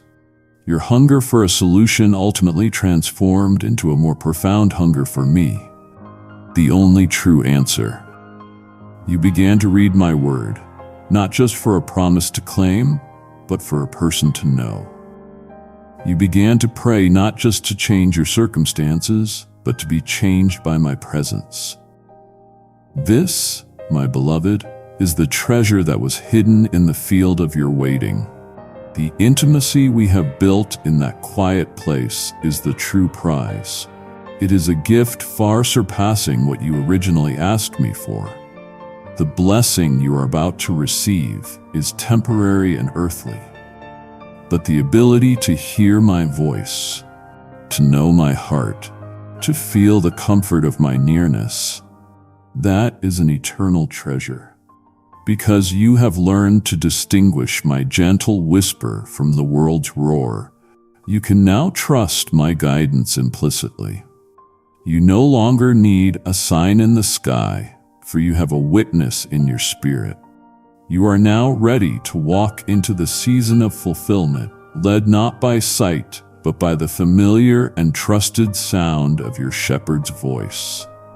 You must understand that a great and lasting testimony cannot be built upon the shifting sands of a fragile faith. The immense structure of the destiny I have for you required a foundation of solid rock, and the season of your waiting was the time of its laying. Your old faith, though sincere, was built on the sands of circumstance and emotion. It was strong when the sun was shining, but would wash away in the storm. I, as your wise master builder, could not construct your future on such unstable ground. So with painstaking love, I began an excavation. The waiting was my process of digging out the loose sand of your insecurities, your self-reliance, and your conditional trust. It was difficult work, and you felt the turmoil of being unsettled, but it was necessary. I had to get down to the bedrock of your soul. Then I began to lay the foundation stones. Every time you faced lack, and I provided just enough for that day, you were learning. My name, Jehovah Jireh, and a stone of provision was laid. Every time you were at the end of your own strength, and my power was made perfect in your weakness. You were learning the sufficiency of my grace, and a stone of supernatural strength was set in place. Every time the world failed you, and you found comfort only in me, you were learning that I am your truest companion, and a stone of intimate fellowship was cemented. Your entire season of trial was this holy construction project. Now that foundation is complete. It is built upon the unshakable rock of my unchanging character and my unfailing word. It will not crack under the pressure of the new responsibilities you are about to carry. It will not tremble when the inevitable challenges of this new level arise. Where you once were unstable, you are now established. Where you were once fragile, you are now firm. So stand now on this solid ground. Feel its strength beneath your feet. The hidden, often painful work of the past has prepared you for the glorious, visible work of the future. The foundation has been laid, and now it is time to build. Behold my child, and let your spirit leap within you, for the waiting is over. The appointed time, the moment decreed by me in the halls of eternity before the world began, is now upon you. Just as I sent my own Son into the world in the fullness of time, not a moment too early or a moment too late, so I operate in your life with divine and perfect precision. Your life is not a series of random events. It is a divinely authored story with appointed seasons and moments of fulfillment. The long, barren winter of your soul has passed. The days of icy stillness and silent longing are finished. Feel the warmth returning to your spirit. For the season has turned.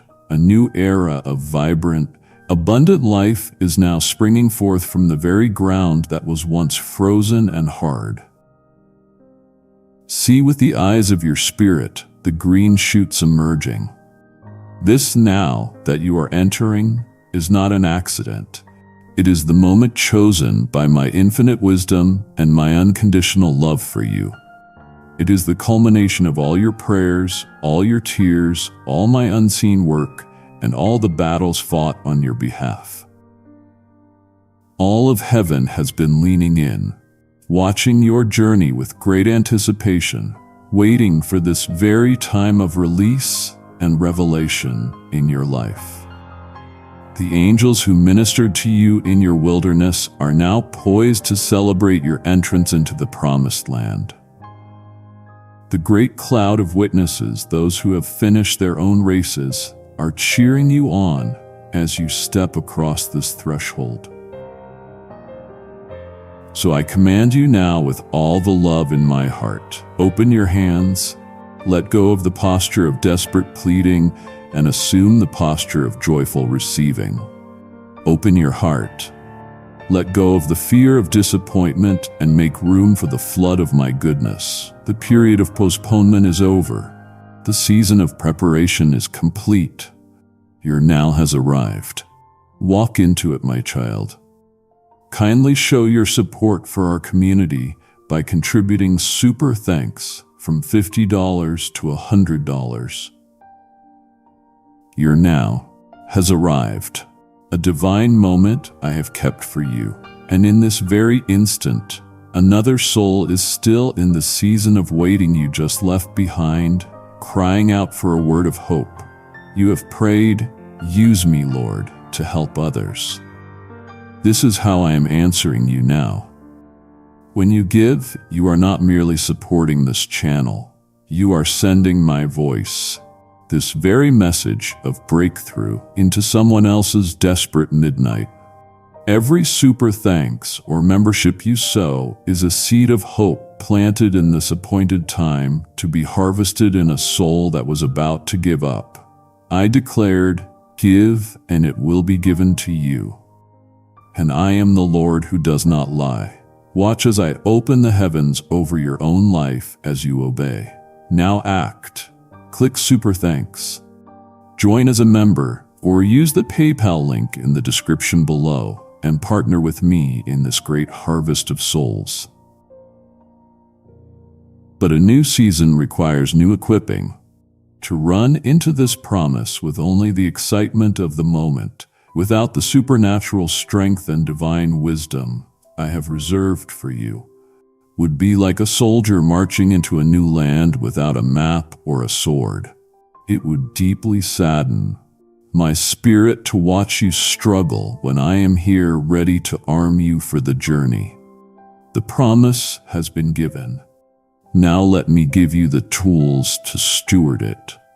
Now listen, for the road ahead is new, and it requires a power you have not possessed until this moment.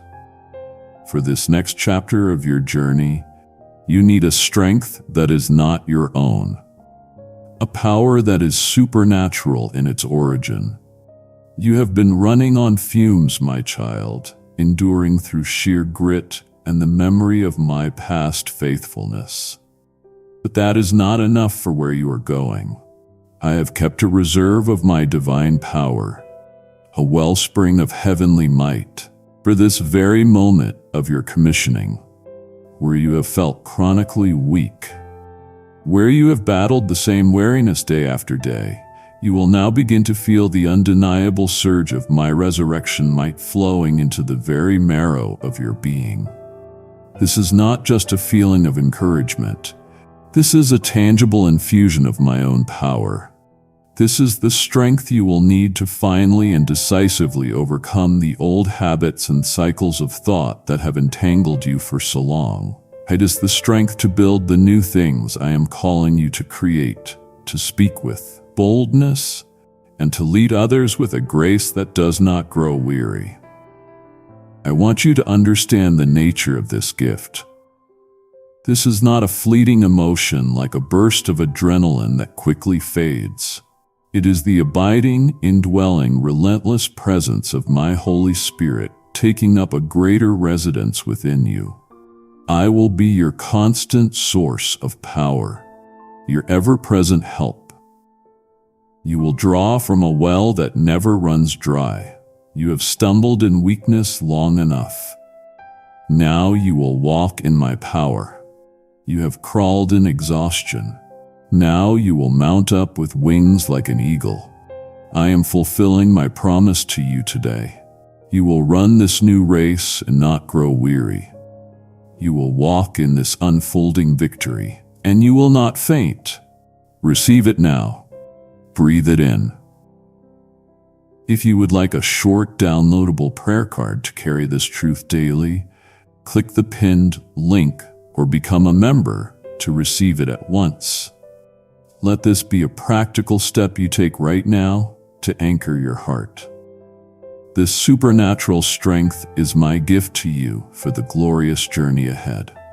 For the new territory you are now entering, you will need more than the world's cleverness.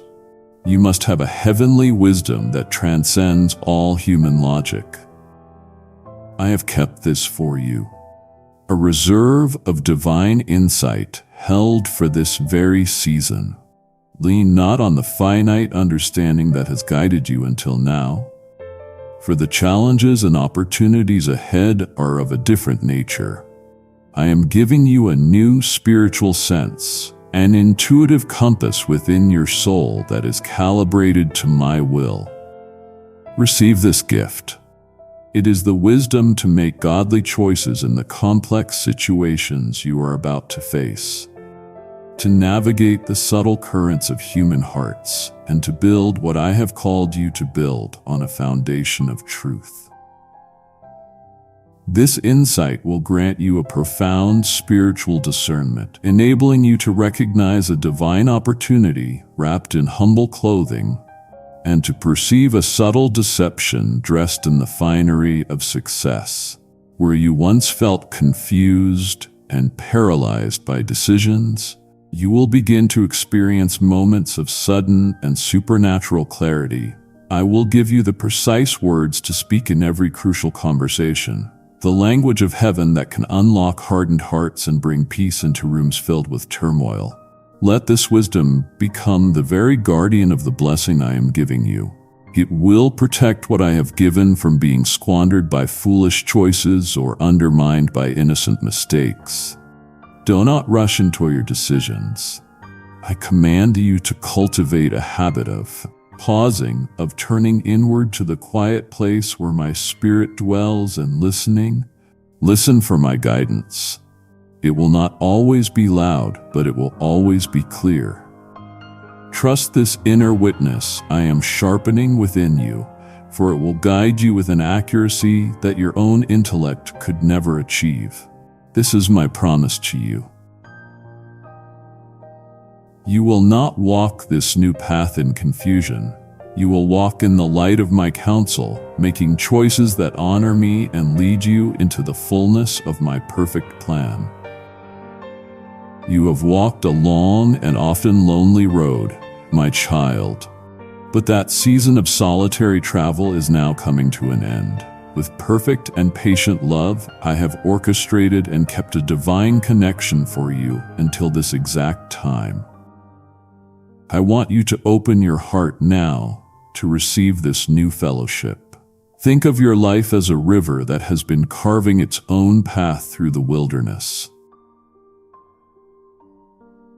In a different part of that same wilderness, I have been guiding another river, or perhaps a collection of streams on a separate journey. Now, at a place on the map that only I could see, I am causing your paths to converge in a symphony of my grace. You must understand that this person, or this community of people, has also been on a journey of intense preparation. They too have been through the fire, have been shaped by their own waiting, and have been made ready for you. They will be a source of profound joy in your life, bringing laughter into places that have long been silent. They will be a source of unwavering support, standing with you in your new assignment, believing in the vision I have given you. They will be a source of spiritual sharpening, challenging you to grow deeper in your faith. As iron sharpens iron, I lovingly guarded you from the unequal yokes and the lesser relationships that would have diluted your purpose and distracted your heart. The pain of past connections that failed was my hand protecting you, keeping you for this true and holy alignment. The timing is now perfect. The preparations are complete. I am calling your spirits together. Do not be afraid to trust again. Let go of the walls you have built around your heart. I invite you to step into this new fellowship with vulnerability and hope. For together, in the bond of a spirit-led unity, you will achieve far more for my kingdom and reflect my love in a far more brilliant way than you ever could have alone. This is the gift of companionship I have held in reserve for you. Receive it with gratitude. Behold, my beloved, and lift your eyes, for I have set before you an open door, and no force in heaven or on earth can shut it. This is not just any door. This is the door you have been praying for, the one you have been waiting for. This specific opportunity was intentionally hidden from your view, kept under lock and key by my sovereign hand, until you were fully equipped in character and strength to walk through it. See it now before you. It is the direct pathway to the fulfillment of the sacred dreams I myself planted within your heart so long ago. You have stood before many closed doors, feeling frustrated and confused. But all the while, I was going before you down this hidden corridor of time. With my own power, I have removed the spiritual and physical obstacles that once blocked this way. The giants of fear that stood a sentinel have been defeated. The mountains of impossibility have been made low. The path is now clear. I command you to leave behind the hesitation of your former season. The spirit of timidity has no place in this new era. Walk through this door with a holy boldness and a sanctifying courage. For you do not go alone. I am with you. My presence goes before you as a consuming fire, and my glory will be your rear guard. This is the threshold between your past of preparation and your future of purpose. It leads out of the narrow place of waiting and into a wide and fruitful realm of greater influence, expanded purpose, and profound kingdom impact. The time for knocking is over. The time for merely peering through the keyhole is past. The door stands open. It is a personal invitation from your King. Do not falter. Do not look back. Step across the threshold now and possess the land I have promised you. Be still now, my child, and let my tender grace do its most profound work, the complete and lasting healing that you have cried out for with so many tears. I have kept for this new season of restoration. This is not a temporary fix for your symptoms or a surface-level patch for your pain. I am bringing a healing that reaches into the deepest recesses of your soul, into the hidden places of your heart that you thought were broken beyond repair. Invite me into those places now. I am tenderly restoring the parts of youth that were fractured by trauma and disappointment. I am speaking peace over memories that have haunted you. I am mending the fabric of your soul where it has been torn by grief and betrayal. You must understand something about your old wounds. Your scars will remain, but their function will be transformed. They will no longer be a source of recurring pain or a trigger for your fear. From this day forward, they will stand as a powerful and beautiful testimony of my grace.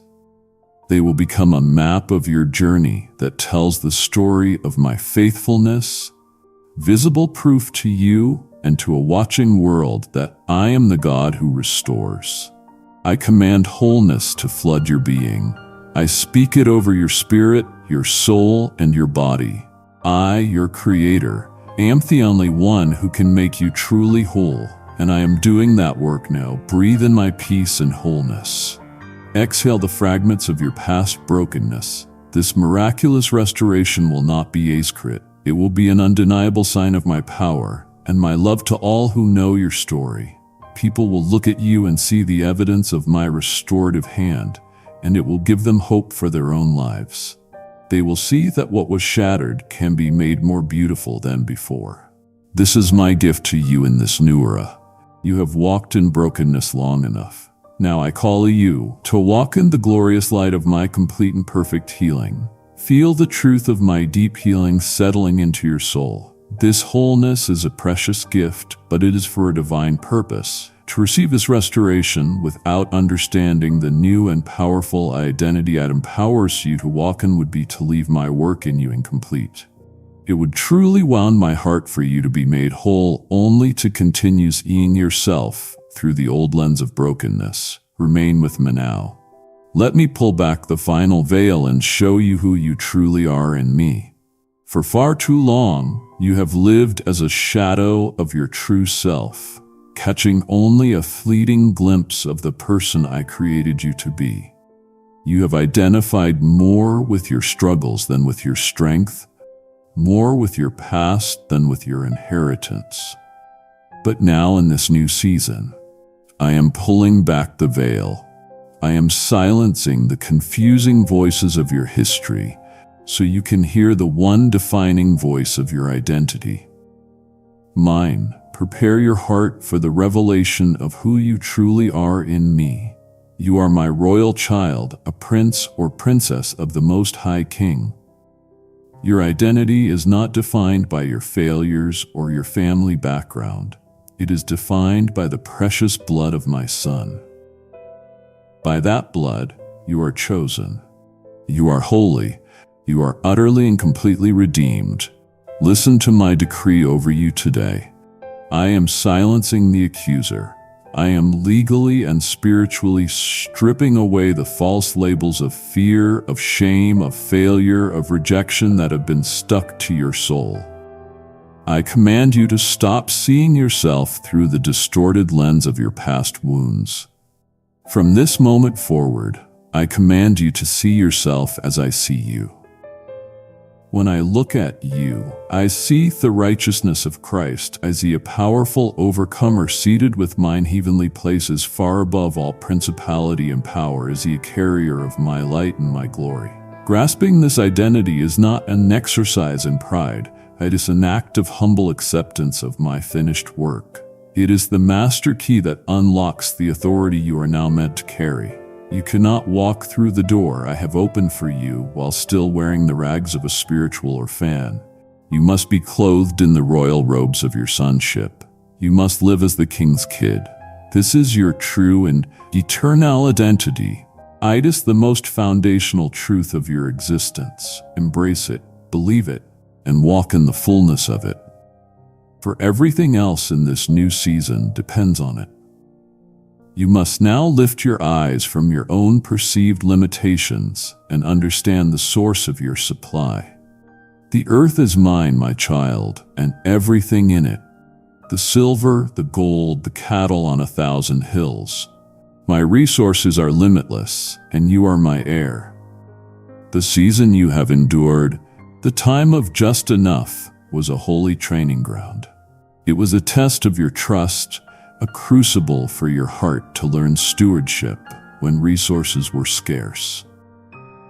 You learned to look to my hand for your daily bread, not to your own ability.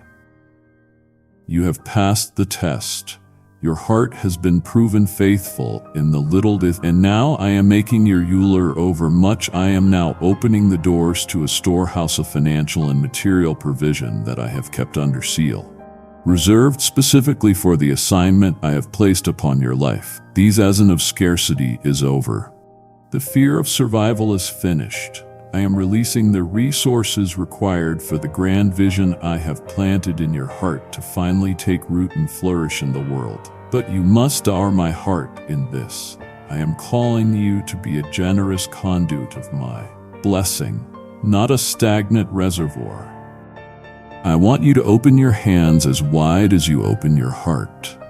Imagine yourself as a clear channel through which my river of provision can flow, bringing life and refreshment to the dry places around you. The moment you begin to hoard and to fear, the flow becomes blocked. The joy of this provision is not in its accumulation, but in its distribution.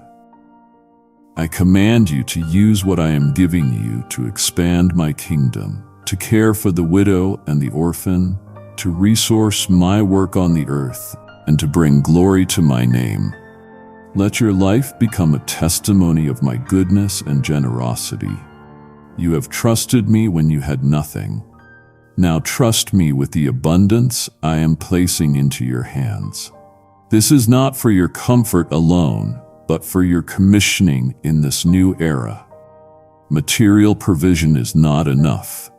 You require a divine empowerment, a spiritual equipping for this specific purpose I have ordained for your life. I have kept a fresh outpouring of my Spirit, a unique and tailored anointing for this new chapter of your assignment. Receive it now. This is not a vague feeling of inspiration. It is my supernatural power resting upon you for your specific tasks. Where you have felt inadequate, you will feel my competence rise within you. Where you have felt tongue-tied, you will find a new authority in your words. You will begin to operate in spiritual gifts you did not know you possessed. A wisdom beyond your years will flow from you in moments of decision.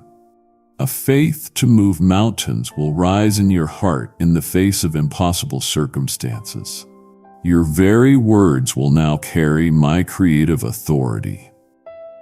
When you speak my truth into a situation, you will be releasing my power to bring change, to bring order where there is chaos, and to bring light where there is darkness.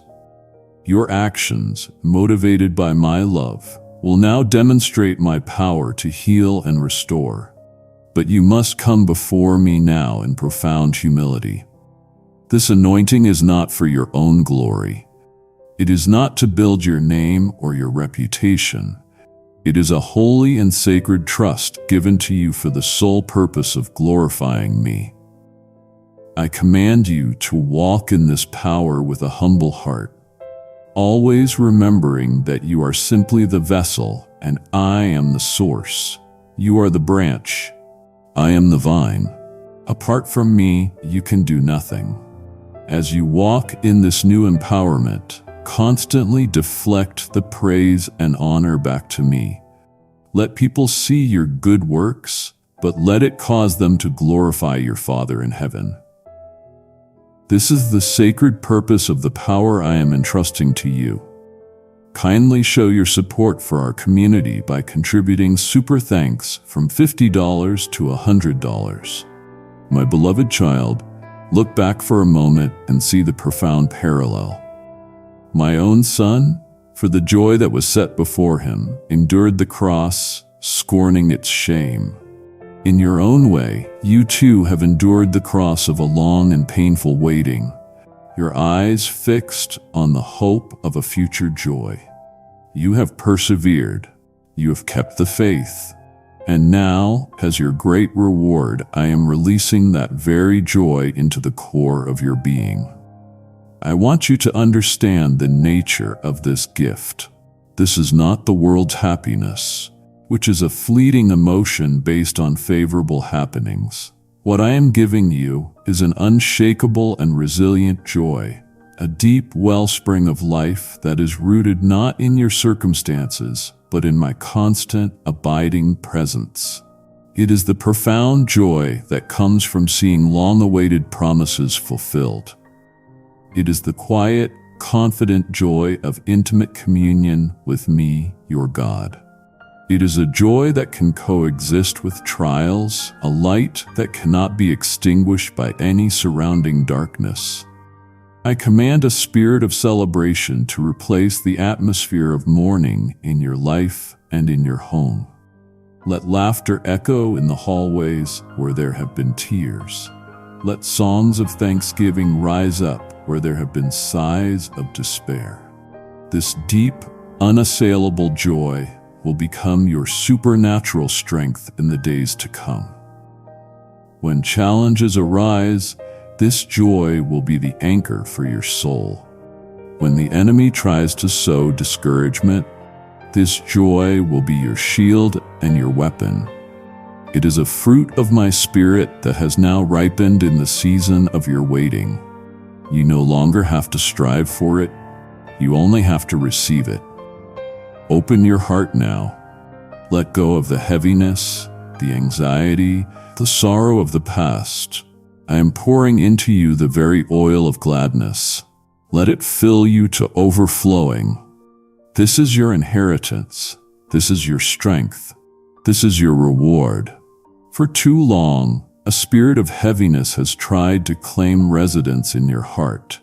It has clung to you like a drab, heavy coat, weighing you down, stealing your energy, and muting the colors of your life.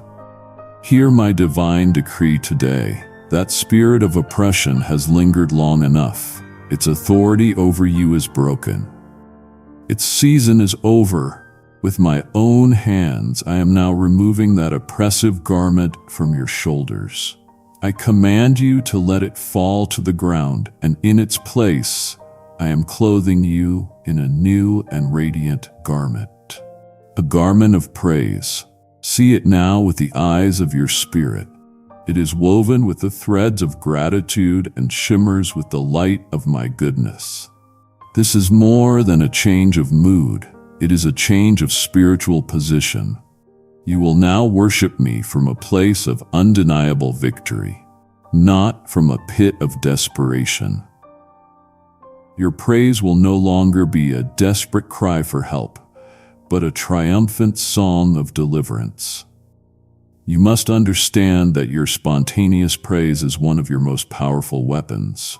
As you choose to thank me, even when you do not feel like it, you are actively confusing and scattering the enemy's plans. Praise shifts the atmosphere around you, creating a habitation for my presence. It builds a throne for your king right in the midst of your circumstances. I invite your heart to overflow with authentic, continual gratitude, not as a religious duty, but as the natural, joyful response of a child who knows they are deeply loved by their father. Thank me for who I am. Thank me for all that I have done. Let this praise create the atmosphere of heaven on earth, a portable sanctuary of my presence that you will now carry with you everywhere you go. When you walk into a room, you will bring my presence with you. When you speak, notes of gratitude will color your words. This is your new attire. Wear it always. It is the uniform of a victor, the clothing of a joyful child of a king. I have clothed you in a garment of praise and taken away the spirit of heaviness. Now you can help me clothe another soul in that same radiant hope. You have asked me how you can turn your worship into tangible action. This is the way. Your gift carries the sound of my deliverance into the silence where another child of mine is trapped in despair. Your giving is like pouring new oil, fueling a lamp of praise in a dark place, so another can see my light and find their soul again. I promise that those who sow in tears will reap with psalms of joy. As you sow into this ministry, you help fulfill that promise for someone else. This act of worship right now is a powerful weapon against the spirit of heaviness that grips another soul. I will honor the seed of praise, and I command a double portion of joy and protection to guard your own heart and home. So seed this victory now. Use Super Thanks, become a member, or find the PayPal link below and let your worship become a miracle for another.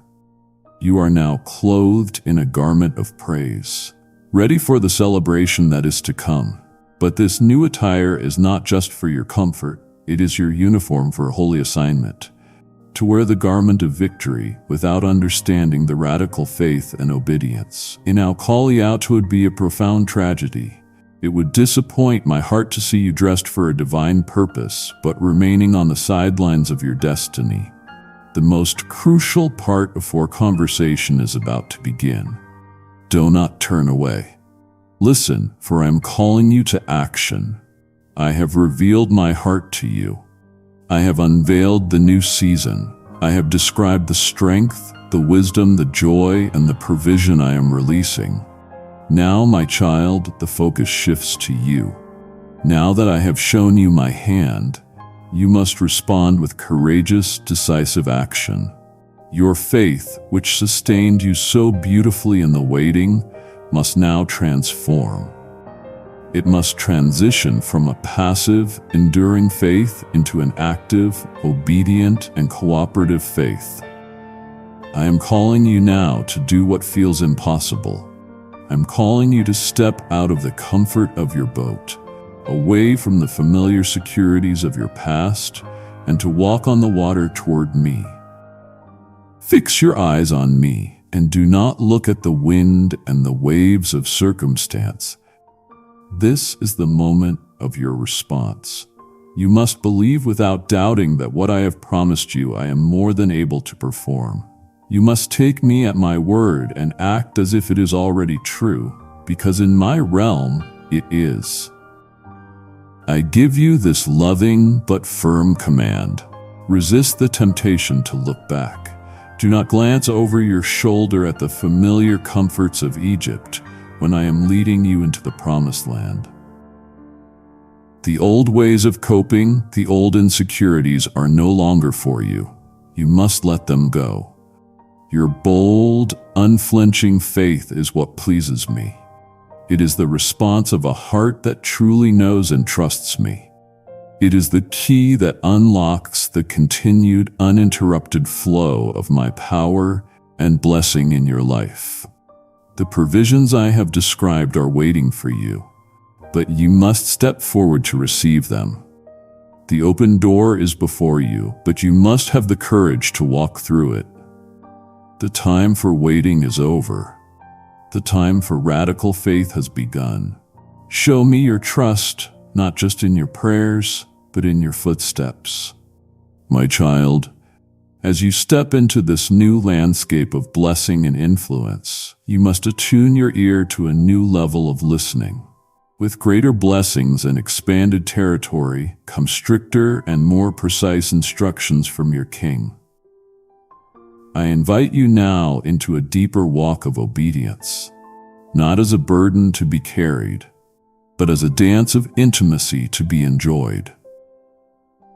Your love for me, which you have professed in the lonely seasons, will now be most clearly expressed in your moment-by-moment obedience. You must learn to listen closely for my guidance in the small daily things. For it is in the furnace of the mundane that your capacity to handle the monumental is forged. I command you to surrender the impulse to lean on your own limited understanding. Your intellect, though a gift from me, can only see a small fraction of the picture I am painting. Trust my infinite wisdom, my eternal perspective, especially when my instructions seem counterintuitive or illogical to your natural mind. I may ask you to give when it feels like you should be saving. I may call you to be silent when your every instinct is to speak. I may guide you down a path that seems to be a detour. You must trust me. Following my precise instructions is how you will navigate the unseen spiritual reefs and currents of this new season. Understand this, your obedience is the key that will unlock the next level of blessing and the next after that.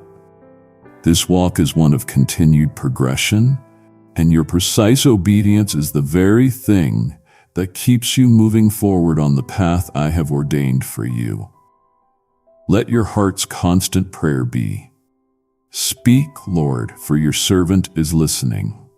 For in your beautiful, trusting obedience, my perfect will for your life will gloriously unfold. What I am now placing into your hands, the opportunities, the resources, the influence, is a sacred and holy trust, not a personal possession to be used as you see fit. I am calling you to a higher standard of management, the standard of a faithful steward. You must manage this trust with unwavering integrity, with the divine wisdom I am supplying, and with a profound and abiding humility. I command you to never take this blessing for granted, or to forget for a moment from whom it came. Resist the temptation to squander it on frivolous pursuits that have no eternal value. Remember always this foundational truth. It all belongs to me. I am the owner of everything. You are simply the manager I have lovingly appointed and entrusted. Your faithfulness with what I have now given you will determine what I can entrust you with in the future.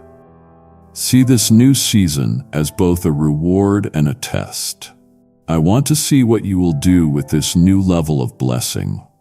Will you use it to build your own small kingdom?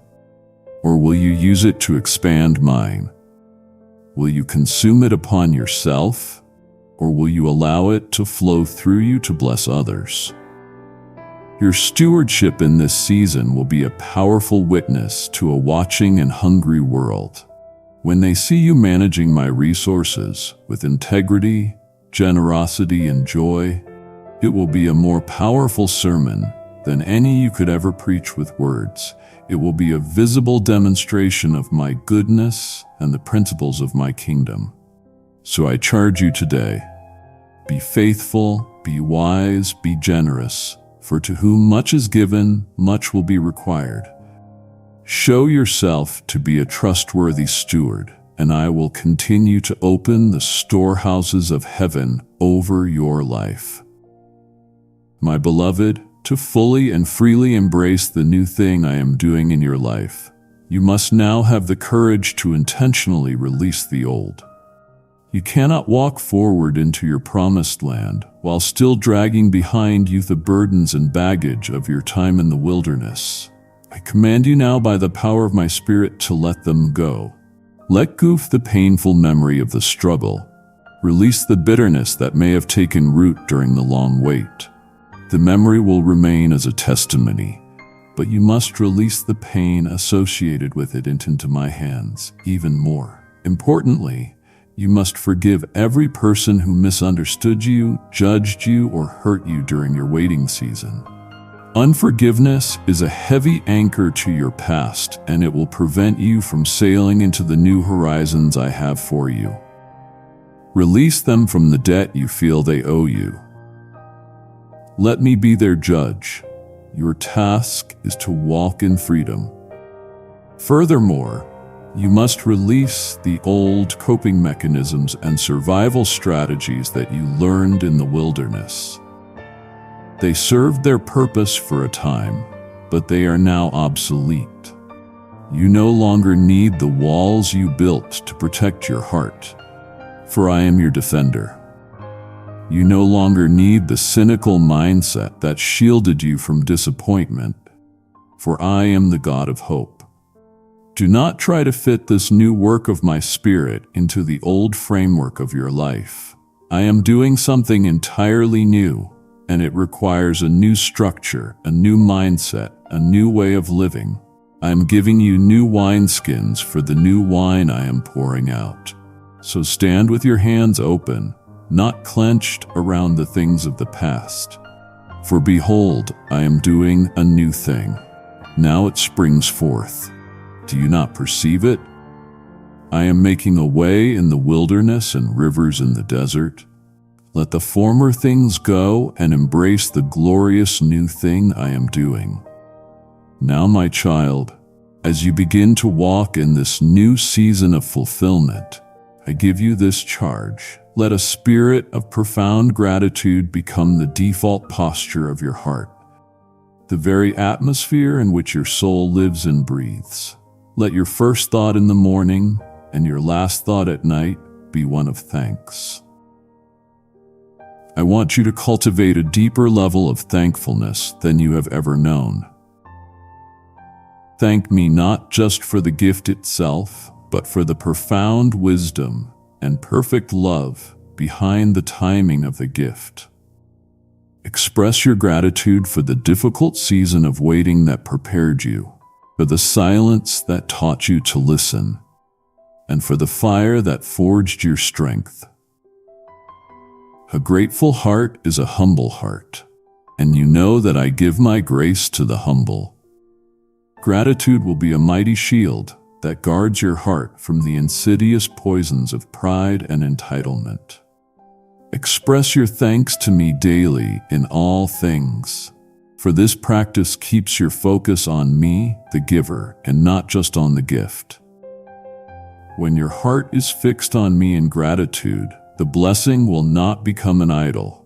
It will remain in its proper place as a tool for my glory. When you live in a state of perpetual thankfulness, you will find that your joy becomes unshakable and your peace becomes steadfast. Gratitude is the soil in which joy flourishes. I invite you to see every good thing in your life, no matter how small, as a direct and personal expression of my love for you. Let this awareness cause a wellspring of praise to rise up within you. Know that your authentic thankfulness is a sweet and pleasing aroma that ascends to my throne.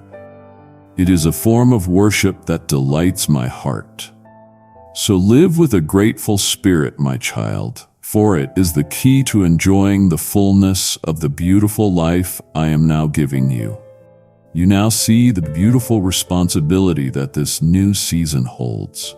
You understand the stewardship, the letting go, and the gratitude required.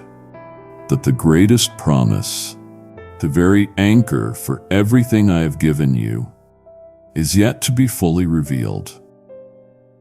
To walk away with only the instructions and not the ultimate assurance of my constant presence would cause you to feel the weight of the blessing instead of the unending joy of the blesser. It would grieve my spirit for you to ever feel alone in this new land. Stay just a little longer. Let me give you the final, most important gift of all as you stand on the threshold of this beautiful and blessed new season. Hear my most important promise, the one that underpins all the others. This new blessing, this fulfilled promise, is not a final destination. It is simply a new and more glorious vista on our journey together. I am not a God who gives a gift and then departs. I am not a distant king who sends a reward by messenger. I am your constant and intimate companion. The most crucial truth you must carry into this new era is this: I will be with you in the joy and excitement of fulfillment, just as I was with you in the agony and silence of the waiting. My presence is not conditional upon your circumstances. You did not earn it in the struggle, and you cannot lose it in the blessing. I am your Emmanuel, which means God with you. My presence is and always will be the greatest and most precious gift I could ever give you. The new opportunities, the resources, the relationships, these are all wonderful, but they are secondary. The ultimate prize is me. I will continue to be your guide, leading you in the new decisions you will face. I will be your comforter when new challenges arise. I will be your loving corrector when you begin to stray. I will be your champion and your defender against any new opposition. Don't ever allow the blessing to become a substitute for the blesser. I invite you to seek my face even more diligently in this season of abundance than you did in your season of need.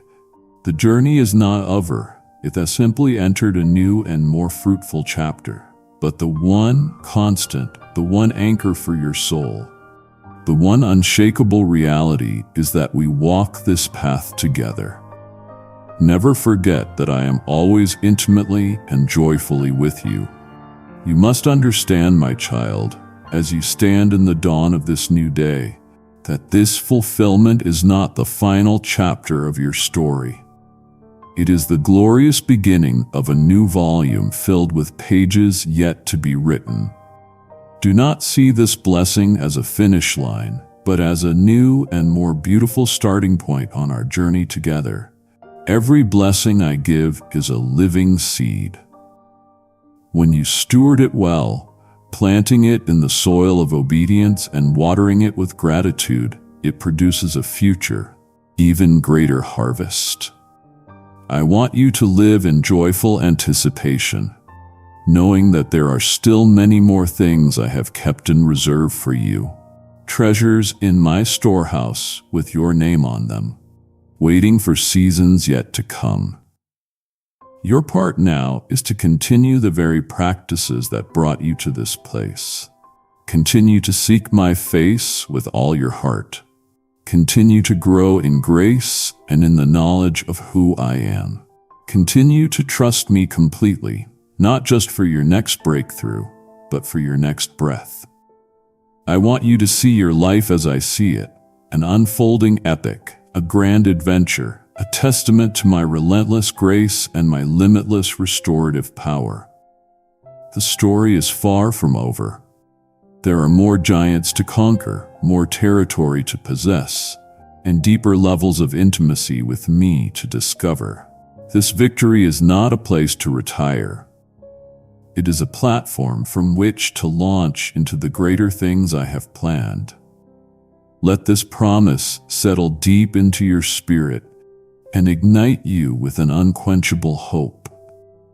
The best is truly yet to come.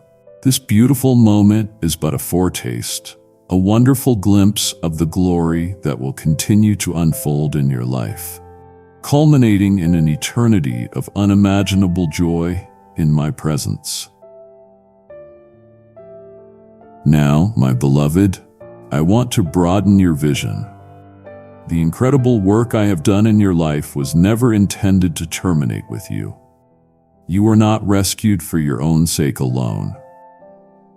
I have transformed your story into a powerful beacon of hope, and you must now let its light shine brightly for countless others who are still lost in the storm of their own waiting season. You have become a living, breathing testimony to my faithfulness and my perfect timing. The scars you carry are now signs of hope to the wounded. The patience you learned is now a lesson for the impatient. The victory you are walking in is now a promise to those who feel defeated. I am now calling you to teach others the precious, hard-won lessons you learned in the crucible of your waiting. Do not hide your story. Do not shrink back from sharing both the pain of the process and the glory of the outcome. You must show them what it looks like to trust me in the darkness. You must give them language for their own longing and a framework for their own faith. See your life as a fruitful tree. The fruit that has now grown from your journey will provide spiritual nourishment for many hungry souls. They will come and sit in the shade of your testimony and be refreshed. You are now building a multi-generational legacy of faith, a heritage that will point people to me long after your time on earth is complete. This is how my kingdom advances, not through abstract principles, but through the beautiful, redeemed stories of my children. Your life is now one of those pillar stories. Embrace this sacred calling. Be an open book. Let your life be a testament that I am a good father and that I am always, always faithful. In the midst of this new and wonderful joy, I give you this gentle command. Remember that all earthly blessings, no matter how glorious, are temporary. This beautiful new season is a gift to be cherished, but it is not your ultimate home. I invite you to live in it with an eternal perspective. Use the new resources and influence I have given you, not to build a more comfortable life on earth, but to store up for yourself treasures in heaven. treasures of generosity, of souls won for my kingdom, of a life poured out in loving service. Keep your eyes fixed on the ultimate prize. That prize is not the blessing you now hold. The ultimate prize is me and the eternal glory that awaits you in my presence. This life, even in its most beautiful moments, is but a vapor. A brief and sacred preparation for an unending age of joy with me. That is your true inheritance. That is your final destination. When you live this beautiful new season in the radiant light of that eternal reality, it changes everything. It frees you from the fear of losing what you have been given. It empowers you to hold your blessings with an open hand, knowing they are merely tools for an eternal purpose. It fills you with a peace that the world cannot understand. So enjoy this gift, my child. Live in it fully, but live in it as a pilgrim, a traveler whose heart is set on a heavenly home. Let your eternal hope be the anchor for your soul and the compass for your journey. My child, come close now and be still. If you hear nothing else I have spoken, if all the promises and instructions fade away, let this one truth be engraved upon the very core of your being. You are my deeply and passionately beloved child. My love for you was the singular motivation behind the painful season of waiting, and it is the singular motivation behind the joyous season of giving. It has always been, and will always be, about my love for you. You must understand that this love is not based on your performance. It is not a reward for your faithfulness or a payment for your endurance. My love for you is rooted in my own unchanging character. I love you because I am love. It is who I am. And this love that I have for you is everlasting. It had no beginning and it will have no end. It is unconditional. There is nothing you could ever do to make me love you more. And there is nothing you could ever do to make me love you less. It is perfect, and it will never ever fail you. This love is your truest and only foundation. The blessings may come and go, the seasons may change, but my love for you is the one constant in the universe. I command you now, for the rest of your days, to rest in this love. Stop striving to earn it. Stop fearing you will lose it. Simply receive it, breathe it in, and let it be the source of your security and your identity. Build your entire life upon the unshakable reality of my affection for you. Now go forth, my beloved, and live in the fullness of what I have kept for you. For now, walk in the power, the wisdom, the joy, and the victory I have given you. But above all, walk as one who is completely and eternally loved. You are resting now in the ultimate truth of my unending love for you. This very love is the message the entire world is starving to hear. Your heart has cried out, "Let my life be a testament to your love." This is your moment to let it be so. Through your support, you are not just funding a video. You are sending a divine love letter from my heart directly to a soul that feels utterly abandoned and alone. Every gift becomes a current in the great river of my love, flowing from you and carrying this life-saving message to the parched and broken. I commanded you to love one another as I have loved you, and this is a tangible way you can obey that command today. A heart is breaking right now, believing they are unlovable. Your act of faith can deliver the very word that saves them. Because you have chosen to be a conduit of my love, I will pour out an even greater measure of my presence and favor upon you. Now, release this love, give through super thanks or membership, or use the PayPal donation link below, and be my hands and heart on the earth. My beloved child, you have listened with your heart and you have received my word. The promises I have spoken over you are not empty air. They are living and active seeds of divine reality planted in the soil of your spirit. The season of waiting has served its sacred purpose, and the now of your fulfillment has arrived. I have kept this blessing for you, and now I release it. As a final act of receiving, as a powerful step of faith to anchor these truths in your life, I invite you to make a declaration. Do not let this moment pass silently. Let your agreement with heaven be heard on earth. Your words are power, and when you speak or write your faith, you give it substance in your own heart and in the world around you. Therefore, go to the comments below and declare with a bold and grateful spirit, I receive what God has kept for me. My now has come. Write it for yourself as a memorial stone of this moment between us.